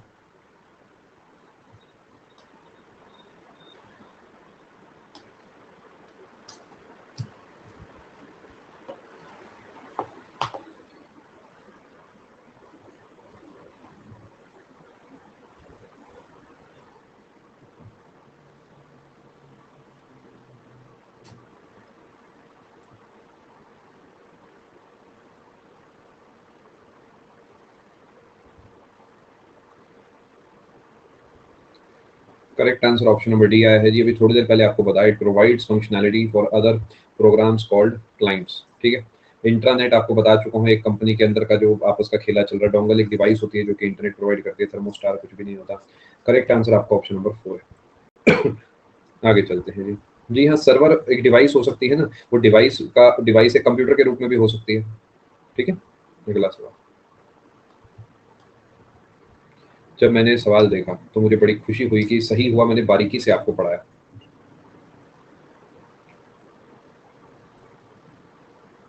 When you open a new Excel workbook, how many worksheets is or are present by default at the time of opening? अच्छा, ये भी आया था, क्या बात है। मतलब कंप्यूटर का कोर्स फायदा तो कर रहा है इसका मतलब, है ना। बाकी थोड़ा आपके ऊपर है कि आप किस लेवल का रिवीजन करके जाएंगे, डेटा याद करके जाएंगे अपनी तरफ से, फिर कंप्यूटर का कोर्स अच्छा बना है इसका मतलब। अनुराग शॉर्टकट कीज को रेफर करें। करेक्ट आंसर इसका ऑप्शन नंबर 2 है। सब कुछ आपको डेटा वहां पे मिलेगा, सब डेटा है। एक शीट से दूसरी जगह शिफ्ट होना है तो पेज अप पेज डाउन वाला सब डेटा आपको वहां पे मिल जाएगा। 3 शीटें होती हैं बाय डिफॉल्ट। अगला सवाल। ये एक बढ़िया सवाल है जी।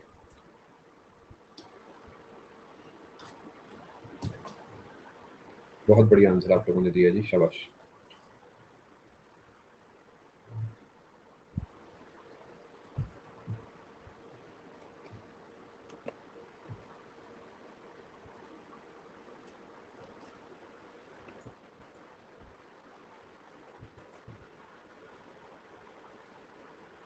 देखिए ये एक अच्छा सवाल है, जहाँ सवाल की तारीफ है वो है, कंट्रोल और एस्केप को आप एक साथ दबाएँगे, साइड के दोनों बटन है, एक सबसे ऊपर, एक सबसे नीचे आपके कीबोर्ड का, तो स्टार्ट मेन्यू जो है खुल जाएगा। ऐसे ही कंट्रोल ज़ेड तो आप जानते हैं अंडू के लिए इस्तेमाल होता है। एक्सेल के अंदर जब आप ऑल्ट के साथ एंटर दबाते हैं, तो वो अगली लाइन में चला जाता है ना? जैसे कि आपने एक्सेल में कुछ लिखा, अब आप चाहते हैं कि कुछ बात लिखें, लेकिन अगली लाइन में आ जाए वो। जैसे आप चाह रहे हैं फॉर एग्ज़ाम्पल कि आपने लिखा यहाँ पर राहुल, उसके बाद आप यहाँ कुछ और लिखना चाह रहे हैं, आप चाह रहे हैं वो अगली लाइन में इसके आगे ना आए, तो आप क्या करेंगे, ऑल्ट के साथ एंटर दबाएँगे। ऐसे ही व्हाट्सएप में होता है, व्हाट्सएप वेब में आप शिफ्ट के साथ एंटर दबाते हैं तो अगली लाइन में आ जाता है, आप डायरेक्टली एंटर दबाएँगे तो मैसेज सेंड हो जाएगा। तो कुछ वैसा ही है। करेक्ट आंसर इसका ऑप्शन नंबर 3 है, कंट्रोल और एस्केप। आगे चलते हैं।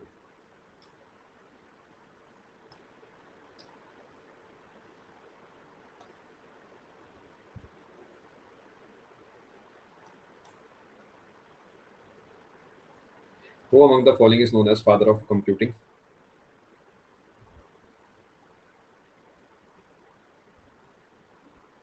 कोई बात नहीं राज, एलन ट्यूरिंग भी हो सकती है, हो सकते हैं मतलब।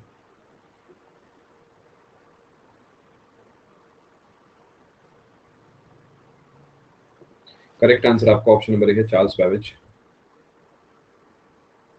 कोई बात नहीं।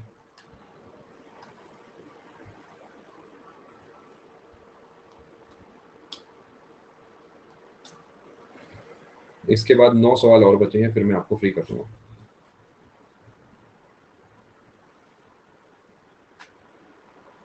याद है ना चार्ल्स बैबेज ने क्या करा था? एनालिटिकल इंजन बनाया था। ये सब आपके हिस्ट्री ऑफ कंप्यूटर वाले टॉपिक में शायद होगा।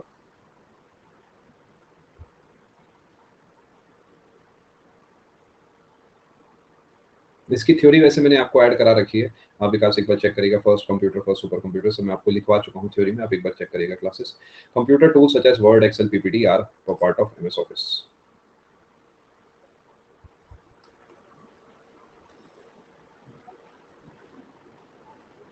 In the context of Microsoft Word, there is a feature called gutter margin. What is this feature used for? अरे सवाल तो ध्यान से पढ़ लो। 17, 33, 33, 17, क्या बात है। अब जाके जो है गूगल सर्च से कुछ परसेंटेज बढ़ा। नहीं, 33 आ गया वापस, कोई बात नहीं। देखिए थोड़ा सोच के देखिए, अगर बिल्कुल आइडिया नहीं है तो सोच के देखो। गटर मार्जिन कुछ भी होगा, होगा तो कोई मार्जिन, पॉइंट को समझना, पेपर में बैठे हो तो सोचना है, इतना दिमाग लगाना पड़ेगा। Improve the clarity of image and graphics, margin से कोई कनेक्शन नहीं है इसका, कुछ कंट्रास्ट ब्राइटनेस वगैरह होता है तो वो इससे कनेक्टेड होता है। इम्प्रूव द क्लैरिटी ऑफ, ये मतलब क्लैरिटी का कोई मतलब ही नहीं है ना मार्जिन से, मार्जिन का मतलब तो बाउंड्री हो गई एक तरीके से। Facilitate the insertion of page numbers, ये भी नहीं है, तो यही आंसर होगा आपका।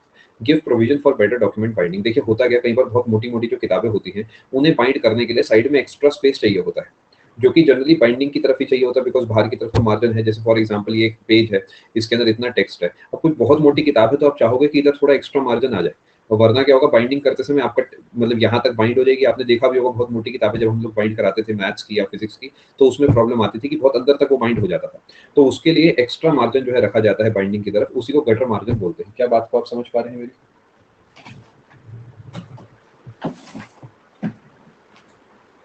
जैसे एग्जाम्पल के तौर पे ये किताब है, ठीक है, ये कोई नॉर्मल किताब जो पढ़ी थी बस वो दिखा रहा हूँ। अब इसमें क्या है, ये कौन सी है अपनी मॉडर्न इंडिया, राजीव आहिर है।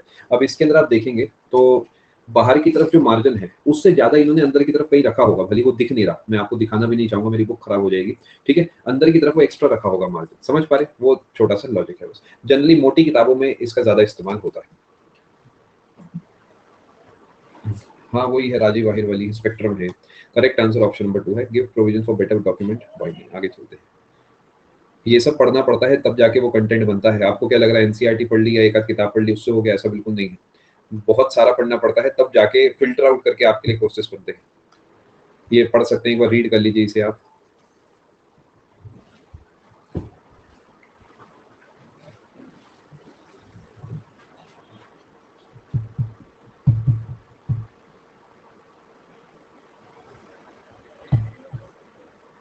ये भी ध्यान रखिएगा कहाँ से खुलता है ये। नोटेड या समझ गए?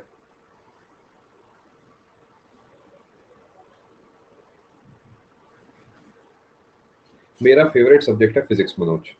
मतलब एज अ टीचर सारे सब्जेक्ट बिल्कुल बराबर हैं, क्योंकि मैं बहुत ऑब्जेक्टिवली पढ़ाता हूँ टीचर बन के, इमोशंस में नहीं पढ़ाता।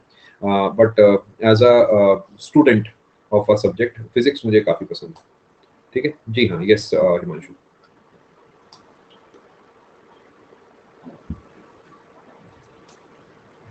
क्यों? बस ऐसे ही शुरू से फिजिक्स मुझे काफ़ी पसंद है, बस ये नेचुरली है थोड़ा-सा।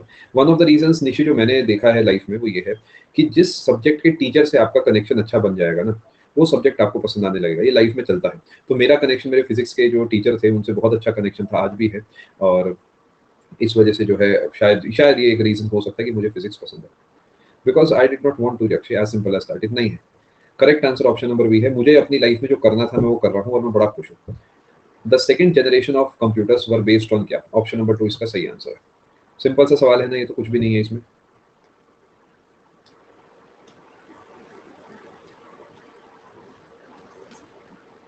बहुत-बहुत शुक्रिया। पूरा नाम आप बताएँगे तो शायद मैं पहचान पाऊँगा Sumit.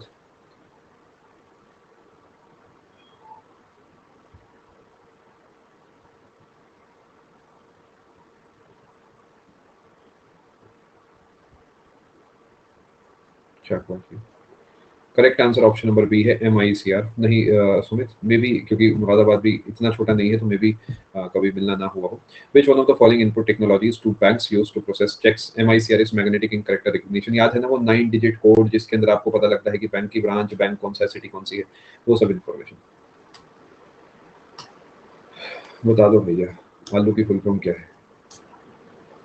What is the full form of ALU?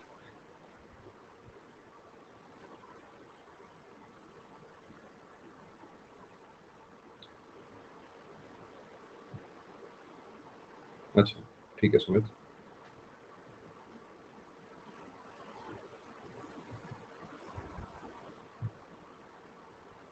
Correct answer इसका ऑप्शन नंबर ए है, अरिथमेटिक लॉजिक यूनिट।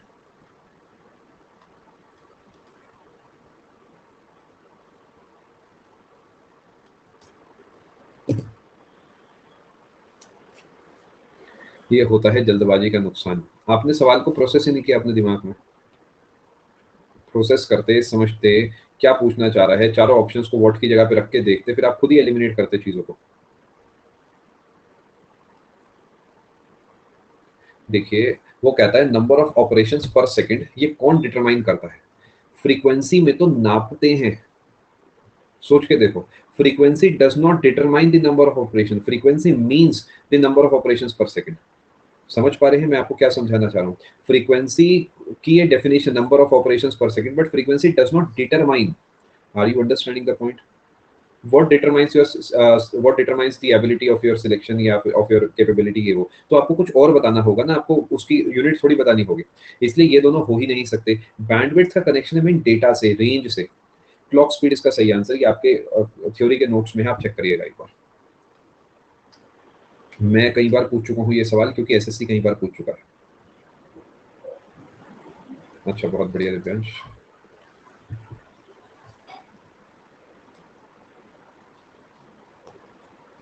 2-3 सवाल और बचे हैं, बस आप उसके बाद फ्री हो जाएंगे। जी हाँ, डाउट में लूंगा। जिसके भी जो भी डाउट है, अगले 2 मिनट में डाउट कृपया भेज दीजिएगा। The first generation of computers, vacuum tube लगता है इसमें।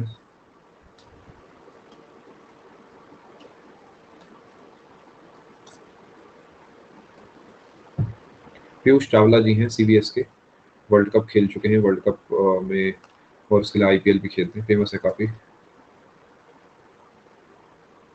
साइज़ का फ़र्क है निशी, बस और कुछ भी नहीं है। लैपटॉप पोर्टेबल होता है, डेस्कटॉप जनरली नहीं।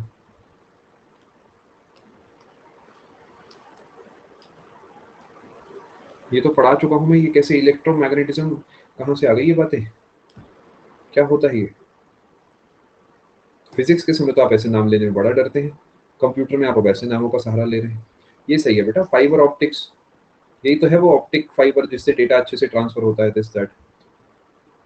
टोटल इंटरनल रिफ्लेक्शन पे काम करता है।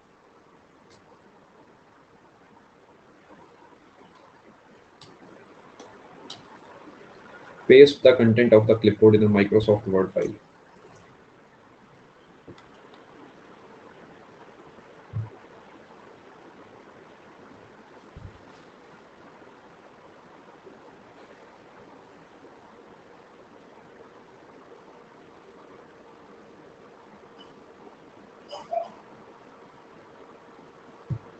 देखिए P से प्रिंट होता है, X से कट होता है, C से कॉपी होता है, B से पेस्ट होता है।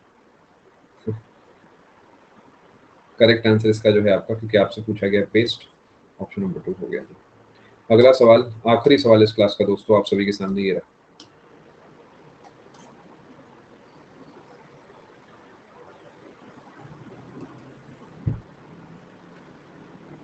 दोबारा पढ़ें सवाल।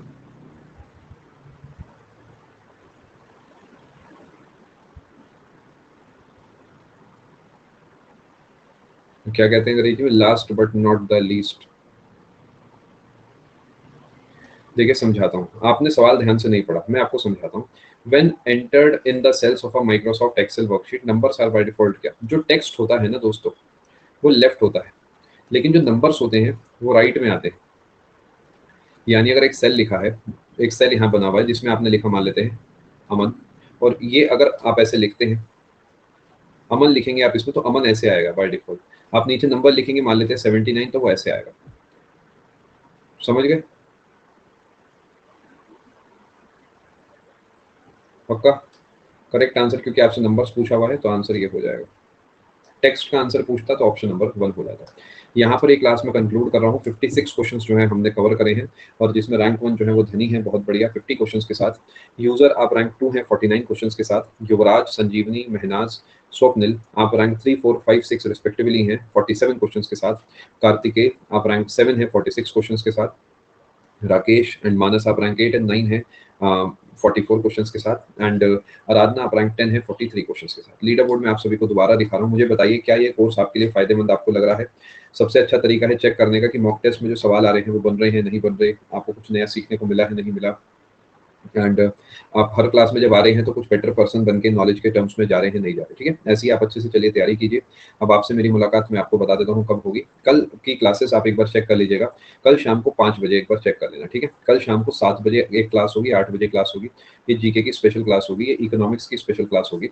उसके बाद रात को 10 बजे, जहाँ तक मेरा अंदाजा है, मैं कंप्यूटर की 2 घंटे की प्लस क्लास लूंगा, ठीक है? कट ऑफ इस सेशन की जो मेरे हिसाब से होनी चाहिए वो होनी चाहिए 28 मार्क्स। अच्छे स्कोर की आप बात करते हैं तो वो होने चाहिए 34 मार्क्स। आप देखिए आप कहाँ खड़े हैं। आने के लिए आप सभी का बहुत बहुत धन्यवाद। Thank you so much. God bless, take care, goodbye. मिलते हैं आप सभी से कल शाम को 7 बजे। आप सभी को वेरी हैप्पी संडे। संडे अच्छे से मनाएं, थोड़ा सा परिवार को टाइम दें, चाहे अपने फैमिली के पास मदर फादर दादा दादी नाना नानी या सिस्टर्स या ब्रदर्स जो भी आपके हैं उनके पास 10-15 मिनट बैठा करें, उनसे बात करके उनकी सुना करें, क्योंकि वो भी जरूरी है। कभी कभार क्या होता है, जीवन की ऐसी सीख घर के अंदर ही मिल जाती है कि आपको काफी फायदा होता है। तो मेक श्योर आप अपनी फैमिली को टाइम दो, बिकॉज अगर आपकी उम्र बढ़ रही है तो उनकी भी बढ़ रही है। और ऐसा नहीं कि 4 घंटे बैठ के बातें करनी है, 10-15 मिनट भी काफी रहते हैं। चलिए, ख्याल रखिए अपना। Thank you so much. God bless all.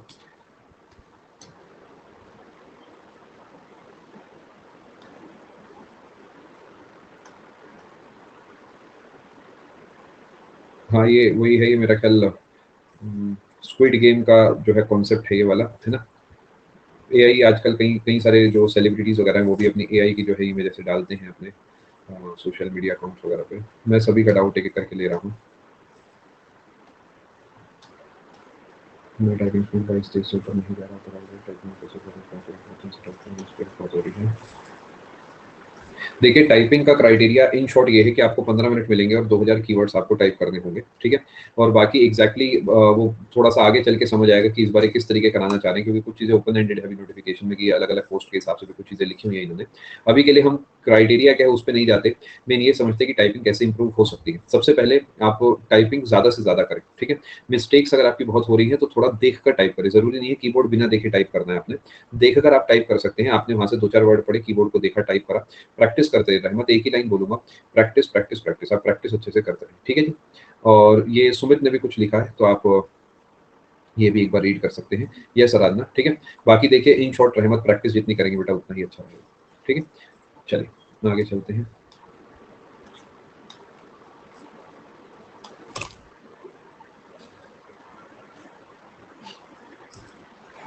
देखिए, इसका रीजन मैं आपको बताता हूँ परफेक्ट क्या है। इसका रीजन ये है कि आपको मैथ्स पसंद नहीं है। I will be very honest on this.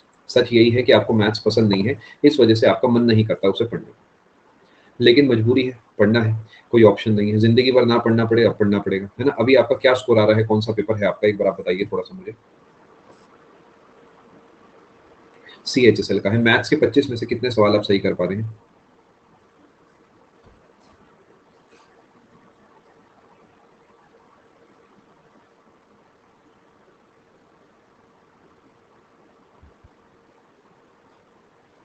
8-9। क्या आपके टॉपिक वाइज मैथ्स का कोर्स आप एक बार लगा चुके हैं?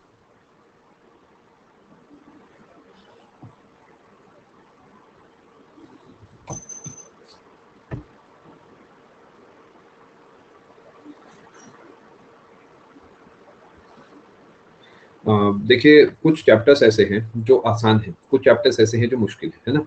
तो उन आसान चैप्टर्स को, आसान का मतलब है जो आपको लगते हैं आसान है, उन्हें एक तो अच्छे से करके जाएँ। देखिए, हमें पता है कि हम मान लेते हैं मेंस्ट्रुएशन हम नहीं जानते, हम नहीं कर पाएँगे, तो कम से कम उसके बदले आप अलजेब्रा अच्छे से कर लीजिए। यानी अगर आप कोर्स का 50-60% करके जाते हैं और वो अच्छे से करके जाते हैं, तो भी आपके 12-13 सवाल जो है सही हो जाएँगे। तो सबसे पहले तो जो करा है उसे बहुत अच्छे से कर लो। उसमें ऐसा नहीं होना चाहिए कि मैंने इस कंपाउंड इंटरेस्ट पढ़ रखा है, लेकिन मुझसे वो सवाल ही नहीं होते इंस्टॉलमेंट वाले, या मैंने एवरेज पढ़ा है लेकिन मुझे एग्ज़ैक्ट क्लैरिटी नहीं है कब ओवरलैपिंग वाला केस है, कब कौन-सा केस है। तो सबसे पहले तो अपने मन को समझाना होगा और सुबह उठते ही सबसे पहले मैथ्स को करना होगा। देखिए, होता क्या, कई बार हम क्या करते हैं, बाकी सब्जेक्ट से सिर्फ 2 घंटे आपने क्लास लगा लिया, अब इस क्लास के बाद आप मैथ्स पढ़ोगे, आपसे मैथ्स बनेगी नहीं। कैसे बन जाएगी? 2 घंटे यहाँ बैठे हुए हो गए, आप ऑलरेडी एग्ज़ॉस्टेड हो। बिना मन के या थके हुए हालात में वो सब्जेक्ट पढ़े जाते हैं जो आपको पसंद हो, क्योंकि वो जैसे-तैसे आप फिर भी पढ़ जाते हो रो-पिट के। जो सब्जेक्ट ऑलरेडी आपके दिमाग के लिए मुश्किल है, उन्हें आप फ्री माइंड से, फ्रेश माइंड से पढ़ेंगे तो ज़्यादा अच्छा रहेगा। ब्रेक के बाद पढ़िए, जैसे कि आपको मैथ्स नहीं आता तो सुबह उठते ही सबसे पहले मैथ्स पढ़ो और पीछे पड़ जाओ उसके। एक अच्छा-सा प्लान बना लो और कोशिश करो डेली के 50 सवाल, 100 सवाल अपने हाथ से निकालो, ठीक है? परफेक्ट एक ही बात कहूँगा, सोच को बदलो और फ्रेश माइंड जब आपका हो तब मैथ्स को करो और सुबह उठते ही मैथ्स को लगाओ। ये 2-3 चीज़ें हैं बस। बाकी देखिए, समय लगता है चीज़ों को तैयार करने में, तो 10 दिन में जो हो सकता है वही बस आपको बताया जा रहा है, ठीक है? All the best.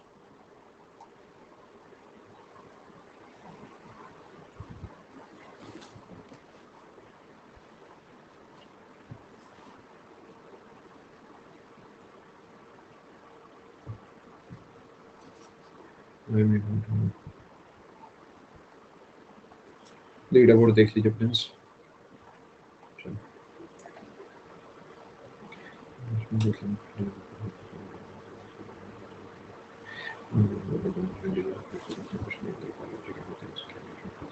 देखिए, आप मैथ्स किस लैंग्वेज से लगाना चाहेंगे सागर?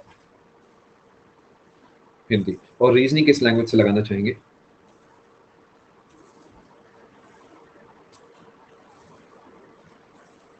हिंदी। तो आपका आंसर आपको मिल गया, क्योंकि देखिए 30, ये मैं मेंस की बात आपसे कर रहा हूँ, है ना? 30, 30, 45, 25, इसके बारे में तो सोच ही नहीं सकते, क्योंकि ये तो इंग्लिश में ही है। ये दोनों आपने मुझे हिंदी बोल ही दिया, तो इसके लिए कोई कितना फ़र्क पड़ता नहीं, इसमें भी आप हिंदी में ज़्यादा कंफर्टेबल हैं, कोई बात नहीं। मान लेते हैं सागर की 5 सवालों में आपको दिक्कत हुई, तो जीके के 5 सवाल है, कोई बात नहीं, बदल लेंगे लैंग्वेज। आपको पता है ना, लैंग्वेज बदल सकते हो आप। और बढ़िया बात क्या है कि यहाँ पे अपने पास टाइम की कोई कमी नहीं है। अगर हम इसे इंग्लिश में लगाएँगे तो हम फँस जाएँगे, बिकॉज़ यहाँ ऑलरेडी टाइम कम है और 60 सवालों के कहाँ हम बार-बार जो है लैंग्वेज बदलते रहेंगे। तो मेरे हिसाब से आपको हिंदी में जो है पेपर देना चाहिए और जीके के जिस-जिस सवाल में आपको हिंदी में तकलीफ हो, उसे इंग्लिश में जाके चेक कर लेना चाहिए। मेरे को 10 सवाल भी ऐसे हुए, तो 20 सेकंड लग जाएँगे आपको उसकी लैंग्वेज चेंज करने में, ठीक है? मेरे हिसाब से आपको हिंदी की तरफ जाना चाहिए, बाकी फाइनल कॉल आपका।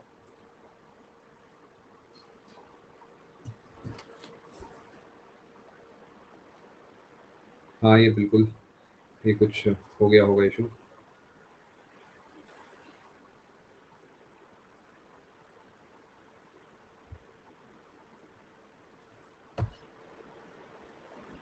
ये प्रियांश आपको पढ़ा रखा है मैंने मेमोरी वाले चैप्टर में, जिसमें रैम रोम डिस्कस करा है, उसके अंदर ब्लू रे डिस्क है, डिस्क जैसा होता है जो डीवीडी से ज़्यादा डेटा स्टोर करता है। इन शॉर्ट ये सीडी के जैसा, डीवीडी के जैसा होता है, नीले से रंग का दिखता है और डेटा थोड़ा ज़्यादा स्टोर करता है।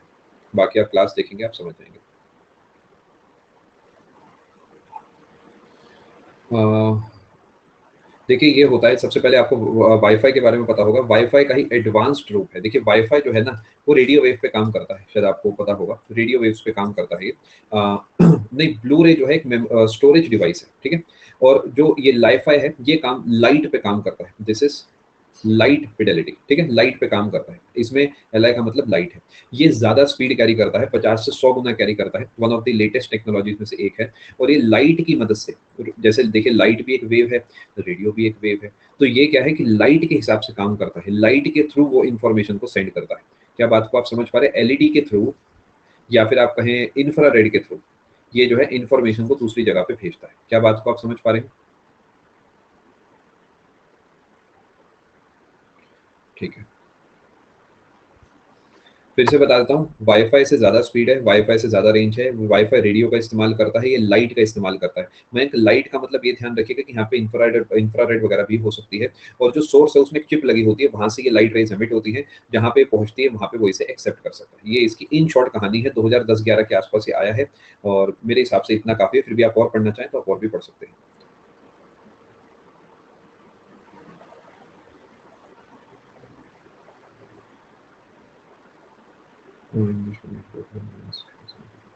ये जब आपका मन हो सागर, मतलब ये पूरे तरीके जब आपका मन हो, जब आपको लगे कि आपके पास समय कम है, बंद कर दीजिए। देखिए इंग्लिश एक ऐसी चीज़ है जो महीनों में सुधरती है, महीनों में बिगड़ती है।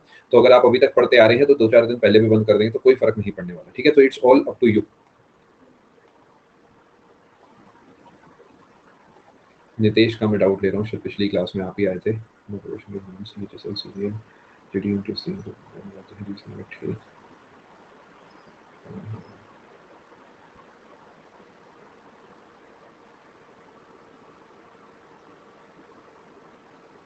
आप क्या इस समय क्लास में हैं नितेश? जो जाना चाहे जा सकता है। देखिए नितेश, सबसे पहले एक कड़वी और ज़रूरी बात, आपका पेपर अगले महीने सीएचएसएल का है, तो आप काफ़ी लेट आए हैं मेरे पास। ये आपको पता है ये बात? क्योंकि ज 2-3 महीने तो कम से कम आपको मुझे भी देने होंगे ना। कम से कम 3-4 महीने आप अपने एजुकेटर को देंगे, वो आपका प्लान बनाएगा, तब जाके उस पे हम काम करते हैं। अभी के लिए जो हो सकता है मैं आपको वो बताता हूँ। देखिए सबसे पहले आप कुछ सीएचएसएल के प्रीवियस ईयर पेपर्स को लगाइए। ये आपको ऑनलाइन कहीं पे मिल जाएँगे, हमारी साइट पे या बाकी सब जगह आपको ईज़िली मिल जाएँगे, ठीक है? प्रीवियस ईयर पेपर्स लगा के आप देखेंगे उसमें आपका वीक पोर्शन कौन-सा है और स्ट्रॉन्ग पोर्शन कौन-सा है, ठीक है? तो जो स्ट्रॉन्ग पोर्शन है वो आपको दिख जाएगा। जो वीक पोर्शन है, उस वीक में 2 तरीके की चीज़ें होंगी। एक ऐसा होगा जो कि कहीं न कहीं सुना है बट बना नहीं, एक ऐसा होगा नो आइडिया वाला। तो नो आइडिया वाले को तो साइड में छोड़ देना इस अटेम्प्ट के लिए। कुछ ऐसे पोर्शन होंगे जो थोड़ा-थोड़ा सुना है बट बना नहीं, जैसे कि आपने रेशियो का कोई सवाल देखा, पार्टनरशिप का कोई सवाल देखा, या बायोलॉजी में आपने कोई टिश्यू का सवाल देखा, तो वो चीज़ जो कि डूएबल है 10 दिन में। देखिए 10 दिन बहुत कम होते हैं, 10 से 20 दिन अपने पास है ना, तो वही बताऊँगा जो हो सकता है। ये जो डूएबल चीज़ है, इसे तैयार करके चले जाओ। अब इसे तैयार आप कहाँ से करोगे ये आपके ऊपर है। क्योंकि मेरा कोई ऐसा कोर्स नहीं है जो 10 दिन में मैं आपको पूरा साइंस तैयार करा दूँ, है ना? या पूरा मैथ्स तैयार करा दूँ। आप इसके लिए इंटरनेट का इस्तेमाल करें, हमारे प्लेटफ़ॉर्म का इस्तेमाल करें। ये सब चीज़ें आप करके देख सकते हैं मेरे हिसाब से। इस समय जो हो सकता है वो ये सिनेरियो है। एक बार आप पेपर से फ्री होंगे तो फुर्सत से आराम से बैठ के ढंग से सभी कोर्सेज़ को लगाइएगा। प्रतियोगिता मंत्रा पे आपको हर सब्जेक्ट का कोर्स मिल जाएगा। ईमानदारी से नोट्स बनाइएगा, और अगला अटेम्प्ट मुझे लगता है कि आप क्लियर कर लेंगे। मैं ये नहीं कह रहा कि ये वाला क्लियर नहीं होगा। मैं अगले वाले को ज़्यादा मैं जो है कॉन्फिडेंस में लेके चलना चाहता हूँ, ठीक है? आगे के लिए मैंने नितेश आपको बता दिया, एक बार ढंग से थ्योरी कवर करनी है, बिल्कुल ढंग से, ठीक है? कि कहीं से भी। उसके बाद प्रीवियस ईयर क्वेश्चन्स की प्रैक्टिस करनी है, सिर्फ 2 काम करने हैं, सिलेक्शन हो जाएगा। एक बार ढंग से थ्योरी, ईमानदारी से मेहनत करके, दूसरे नंबर पे प्रीवियस 2-3 साल के पेपर्स की प्रैक्टिस, इतना काफ़ी है।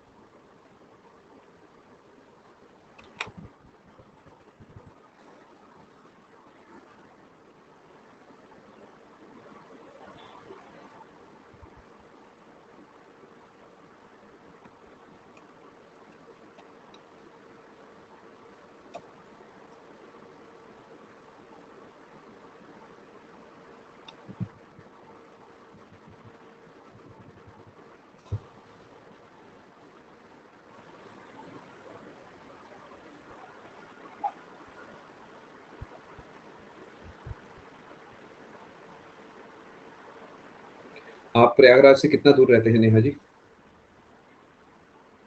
मैं एक-एक करके सभी के डाउट की तरफ चल रहा हूँ। आप शायद अभी क्लास में नहीं हैं, 300 किलोमीटर, ठीक है। आपका पेपर कौन-सा है? मेंस है क्या आपका?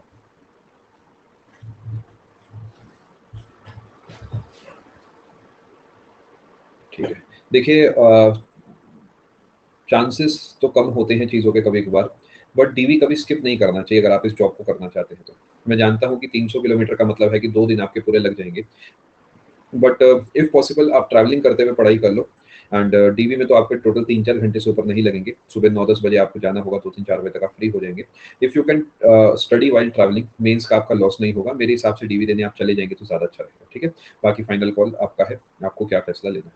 मतलब अगर आप जाएँगे तो एक काम कर लेते हैं नेहा, थोड़ा-सा वेट कर लेते हैं, दोनों चीज़ें एंड में ही है ना? यानी आपका डीवी 2 मार्च को है, अभी ऐसा तो नहीं है कि अभी डीवी है, तो थोड़ा-सा वेट कर लेते हैं। आपके लिए अगर पॉसिबल है, आप जैसे जाना चाहते हैं, फॉर एग्ज़ाम्पल आप ट्रेन से जाना चाहते हैं, तो आप उसकी टिकट्स बुक करा के रख लो। ज़्यादा होगा तो क्या होगा, आप मान लें आप जा रहे हैं, आपके साथ कोई एक और इंसान जा रहा है, तो 4 टिकट्स होंगी आने-जाने की, थोड़ा बहुत नुकसान हो जाएगा 1000-500 का। If you can afford that, आप टिकट्स करा के अभी रख लो, वरना एंड में देखी जाएगी। करा ली है तो बस फिर तो होल्ड पे रखिए सब चीज़ें। फिर नेहा इस बारे में मत सोचो, आप ना पेपर की डेट्स आने दो। जब आपकी डेट्स आ जाए तो आपको खुद ही क्लैरिटी हो जाएगी। मान लो आपका पेपर ही 2 को पड़ गया तो भी क्लियर हो गया मसला, पेपर आपका 6 को 5 को पड़ गया तो भी क्लियर है। तो अभी वेट कर लेना मेरे हिसाब से बेस्ट रहेगा। अगला डाउट मैं देख रहा हूँ।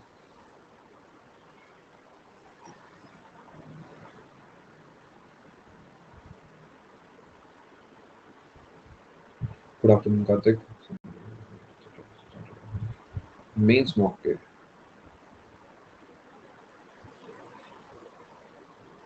देखिए, सबसे पहली बात कार्तिक, आप कितने दिन से मॉक्स दे रहे हैं? आपने पहला मॉक जो दिया है 130 वाला, कब दिया था? जनवरी में। तो आप तब मेरे पास क्यों नहीं आए?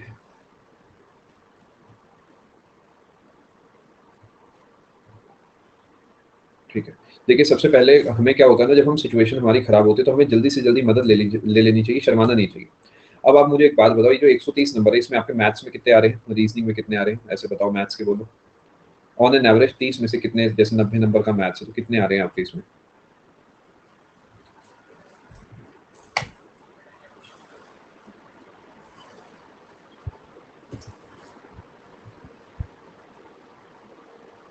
रेज़ अ हैंड मैं आपका ले रहा हूँ, कार्तिक, आप मुझे रेज़ अ हैंड पे बताएँगे।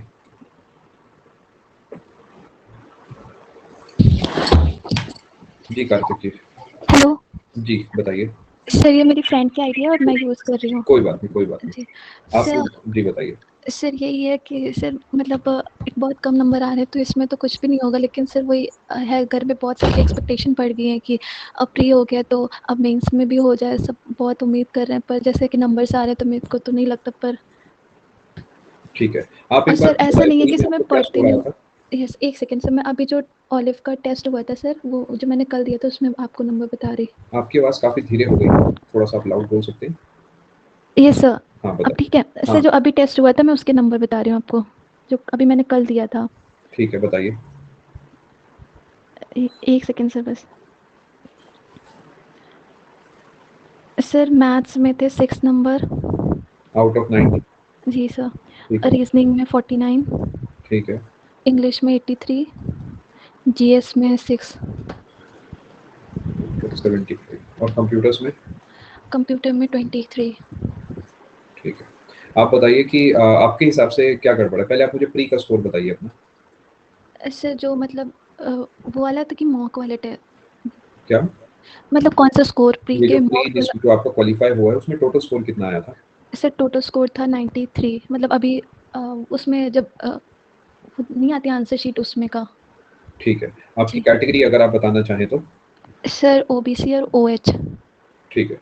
आपको क्या अब आप मुझे एक बात बताइए कि आपको क्या, आपके मैथ्स में कितने स्कोर थे? थोड़ा-सा मैं आपसे पहले डिटेल जानना चाहूँगा, पहले मैं जड़ तक पहुँचना चाहूँगा दिक्कत सर की। कुछ आपको मैथ्स में याद है? जी सर 14। 14 और रीज़निंग में? रीजनिंग में 38। ठीक है। और इंग्लिश में? इंग्लिश में 32। 32। एग्जैक्टली नहीं याद है सर, पर ऐसे ही थे मैं एकदम। कोई बात नहीं, रफ और आइडिया चलेगा। जीके में? जीएस में 10 थे। ठीक है। आपको क्या लगता है मैथ्स में आपका स्कोर इतना कम क्यों आ रहा है? सर मैं बहुत पढ़ती हूँ उसके बाद भी सर ऐसे ही रह जाता है, मतलब सारे मैंने चैप्टर्स की थ्योरी भी देख ली है और कई बार वीडियोस दोबारा से भी देखी है, फिर उसके बाद भी नहीं बनती है मैथ्स, मतलब इतने जब क्वेश्चन देखने जाती हूँ करती हूँ सॉल्व, फिर लेकिन नहीं सॉल्व होता है। आप एक बात बताइए, आप डेली मैथ्स के कितने क्वेश्चंस प्रैक्टिस करते हैं? ईमानदारी से बताइएगा। Sir practice in the sense, जो सर जो टीचर क्लास में क्वेश्चन कराते हैं वही वीडियो देखते रहती हूँ। नहीं, वो अपने हाथ से आप अपनी कॉपी में सॉल्व करते हैं? जी सर। और सेशन खत्म होने के बाद उन्हें खुद ट्राई करते हैं दोबारा? नहीं। ये तो गड़बड़ है ना, देखिए। है जी ना? देखिए, मैं आपको एक चीज़ बताता हूँ, आप पहले कभी आए हैं मेरी क्लास में डाउट पूछने या कभी मुझसे पढ़ने? सर, रिकॉर्डेड क्लास देखी है। ठीक है, तो आपको मेरा नेचर थोड़ा-सा अब तक पता होगा, मैं एकदम ही साफ बोल देता हूँ, मैं जी बहुत सर, तो तभी आपसे मैंने हाँ, बताया मैं आपने। बिल्कुल साफ कहता हूँ क्योंकि मेरा मानना ये है कि अगर मेरी छोटी सिस्टर होगी कोई, तो मैं उसे भी एकदम ऐसे ही क्लियर कह दूँगा, भई आप गलत हो यहाँ पे, तभी तो जाके इंसान सुधरेगा ना। तो मैं यस सर। आपको अभी भी क्लियरली कह रहा हूँ कि थोड़ी-सी गलती हमसे हुई है, वो गलती ये है कि जब आपका प्री हो गया था, तो उसके बाद से आप लगातार पढ़ रहे थे या थोड़ा-सा डाउन हो गए थे पढ़ाई में? सर पढ़ रही थी, लगातार ही पढ़ रही थी, बीच में 1-2 हफ्ते के लिए जब तबीयत नहीं सही थी तब थोड़ा-सा डाउन हाँ, हुआ था, वो वरना तो कंटिन्यूअस। इट इज़ ओके, ठीक है। Yes sir. आप देखिए रीज़निंग इंग्लिश आपकी ठीक है। ठीक है? जी, उसमें आप ज़्यादा चिंता ना करें क्योंकि मुझे ऐसा लगता है कि रीज़निंग इंग्लिश आपका पेपर में सहारा बनेगी। ये जो अभी भी आपके नंबर कटे हैं ना यहाँ पर, जी। ये कटे हैं इसलिए क्योंकि वो मॉक्स थोड़े से इर्रेलेवेंट क्वेश्चन्स भी पूछ रहे होंगे आपसे। कुछ बैंकिंग के आ रहे हैं, कुछ सिटिंग अरेंजमेंट के मुश्किल-मुश्किल आ रहे हैं, वो सब मुझे नहीं लगता कि उतना डेप्थ में एसएससी जाएगा। Same goes for English, English में भी हो सकता है इस वजह से थोड़ा आपका स्कोर कम गया हो। कंप्यूटर्स में भी आपका स्कोर ठीक है। मेन जो समस्या है वो इन 2 चीज़ों में है, मैथ्स में और जीके में। Yes sir. जीके में आपने मेरा ये वाला जो कोर्स है एमसीक्यू वाला जो मेंस का चल रहा है, वो आपने लगाया है? ये सब वो रिकॉर्डेड क्लास देखती हूँ सर। ठीक है। सारी क्लासेस लगाई हैं?